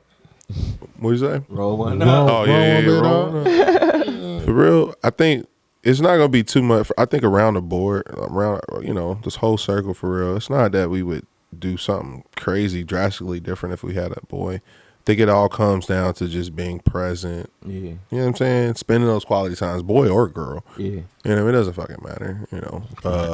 I would raise my son to be a little more like present. Early, just be present, man. Just be present. Don't be in your feelings. Don't feel like you have to be one way. Also, be like how Joy said, whatever you want to do, go ahead and be able to focus on whatever you want early. You know what I'm saying? I think a lot of times that's a lot of kids, especially our generation. We got pushed to go this. That's one thing. We got pushed to go into the simulation and get into the factory. You ever seen like the documentary where they be showing the pigs and the like before they get like slaughtered and stuff, and it's just like the herds and how they move so systematically. You know what I'm saying? And 8 of them go in there, then the gate closes this way. Now 8 more cows go that way, then the gate closed, and number 18 opens. Like it's just all systematic. Like, and I think we were definitely we were the first ones into that simulation. We simulation babies for sure. And they're going to look back on it and be like, damn, who was the simulation kids? We were. You know what I mean? We were the first. That's why Matrix came out in 01. When we was in puberty when Matrix come out. You know what I mean? So we the simulation babies. And now this next generation, our children, they're just built in it for real. You know what I mean? So they have the knowledge, the power, and we won't know until many years from now whether it's better or worse, right? But at the end of the day, right now, what they have is an opportunity to do whatever they want at a young age. We didn't necessarily have that. Not saying our parents wouldn't have gave us that. They just didn't know how to. They was a part of it. Exactly. You know what I mean? That's the grace you extend, though. Like I said, I can't really remember nothing, but I know my dad was present. Like, and I love my dad to death. But it's like, and it's still in the process. I'm figuring out who I am. Like, me and my dad, we never really, like, I never had the birds and the bees conversation. None of that. Like, but I'm sure he knew I was fucking. Yeah. Them niggas was our age right now. They was real people. That's a good point, bro. Like, my parents had me when they was fucking, like, in their 20s. You feel me? Maybe 20. Yeah, like in their 20s. Yeah, I couldn't imagine having a teenager right now. Like, yeah, my mom and dad had me when my mom was 20. So like, they married, they did all this shit. Like, you know, I had a moment too. It was some years ago. I just remember feeling so just upset and inadequate just about certain things that my mom hadn't necessarily addressed, or some of the things that I just felt like, man, damn, I wish my mom would have, or you know what I mean, I wish my dad would have A, B, and C. And then like God just spoke to me. Like, it was just clear as day. It was like, man, what would you do if you was 20 years old with a kid? How old was you when you had Aja? I'm like, damn, I'm 21. You ain't know what you was doing. Right. I was like, phew. And I remember just crying in that moment, like, dang, forgiving my parents, because I'm like, man, they were kids. They didn't know what the hell. And all this time as an adult, you hold on to all these things, you know, in your heart, or, you know, the hurt, things that you don't even know, that your parents don't even know you hold on to, right? You know what I mean? And then at the end of the day, it's like, damn, they were just human beings themselves. You know what I mean? They was just trying to figure out life too. You know what I mean? And I remember just crying and feeling, not crying because like I'm lonely, but just crying for like just asking God for forgiveness of how I approach my parents too. You know what I mean? Just, and then it start going back to your grandma. You know what I mean? You go down the lineage, you got to think these are people who are just, you know, we just now getting education. You know what I mean? Very, I hate to say uneducated. Years, like, yeah, this like, family dynamic, like, yeah, it's new to us. So. That's definitely, but that's grace though. We're only like, a few generations into it. Like, I remember me and my dad, like, because like I said, we literally so much alike. Like, we would clash. And I remember, like, this probably was like our breaking point. Like, when we was like, I had came home from college, I think. I had came home from college, and I don't even know we was going at it, but like, we was about to fight. And it was just like, I remember, like, he just started getting like really emotional, and he was like, "Gee, I would eat shit for you," like, and that just let me know like how much like love that he had for me, like, in his own way. Yeah, and it was like he probably just didn't know how to show it as much. But it's like, I always knew my daddy loved me, but it was like, I can't remember like, "Gee, I love you." I can't remember that. Or like how, like, I just watch how he is with my nephew, and it's just like, damn, like, he gonna be good. Well, he learned all that from you too. Yeah, like, he might look back like, damn, maybe I could have hugged my son, or told my son I love him. But you got to think about who he was at that time, because he didn't have none of even that. He probably couldn't, like, whatever he was trying to live, he was in the streets. Like, that type of street nigga ain't about to be like that, period. You know what I'm saying? Like, we gotta like also give to our environments. That was another part of the reason I was crying too. I'm just like, damn, looking at my mom's environment, like, she didn't have the thing, you know what I mean, or my dad's environment that created him to do certain things, right? So I just had to let that go, man. I was like, damn, like, and I don't hold no resentment. Like, I don't feel like I have no resentment or nothing. Like I said, like, y'all see me how I am with my pops, like, he like one of my niggas. But I do see that, like, with my nephew, like, some growth. Even me too. Like, I love on my nephew, because like, his dad is I don't know. Like, I ain't gonna get to that situation, but I'm one of like the main male figures in his life. So I know he good at sports. Like, it always feel good to be good at sports. You know what I'm saying? Oh, people praising me and da da da. He been going crazy on the football field. Yeah, but like it's like, damn, when I get off the field, where the love at? So Like, you want to reiterate it for him so like on and outside off of the that, field. Exactly. Like I hug on him, love on him. You know what I'm saying? Let him know like it's okay to, you know, be loved as a man. Like the only time I ever remember my daddy like getting emotional with me is when I won Super Bowl MVP. I ain't gonna never forget it. Like I ran out the field, my coach picked me up, and then I seen my daddy, and he was just like I had a crazy game. Yeah. And it was just like I felt like my dad was proud. But other than that, it just was like man gonna cry for sports, boy. And exactly, but it was like outside of that, like like now cry for sports. He make it a point, like, gee, you know what I'm saying? I'm proud of you for this. I'm proud of you. Like I'm about to cry right now, like shit, like that shit. But that shit means something. Yeah, for sure. Like because you want to make your dad. How old is your dad? How old is he? Like 60. 60, yeah, he growing into that, man. 60-year-olds, especially coming up in the 80s and 90s games, like that's when they had that's when they was getting them nicknames, Jack Rabbit, Shooter, and niggas was wild out here in Cincinnati streets in the 80s and 70s, bro. Like you said some profound shit, Zay. You said his dad learned that from you. Oh yeah, for sure. And like that's real shit. Like I be learning so much shit from raising my daughter. Yeah. Your next child gonna be like, I look at Avela now. I'm just like, damn, Avela gonna have it way more better.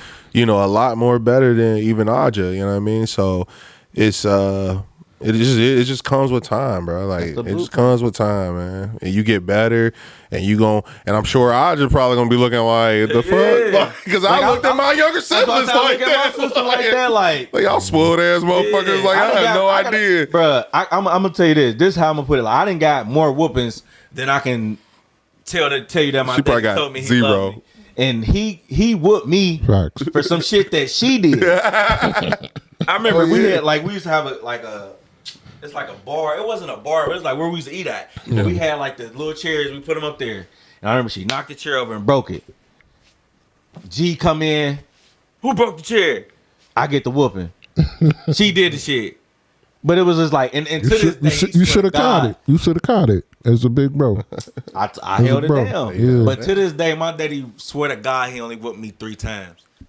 And I'm like, nigga, what? You know what me? Are you, bro? He only that's because too much weed. Nah. He was like, gee, you soft because I only really whooped you.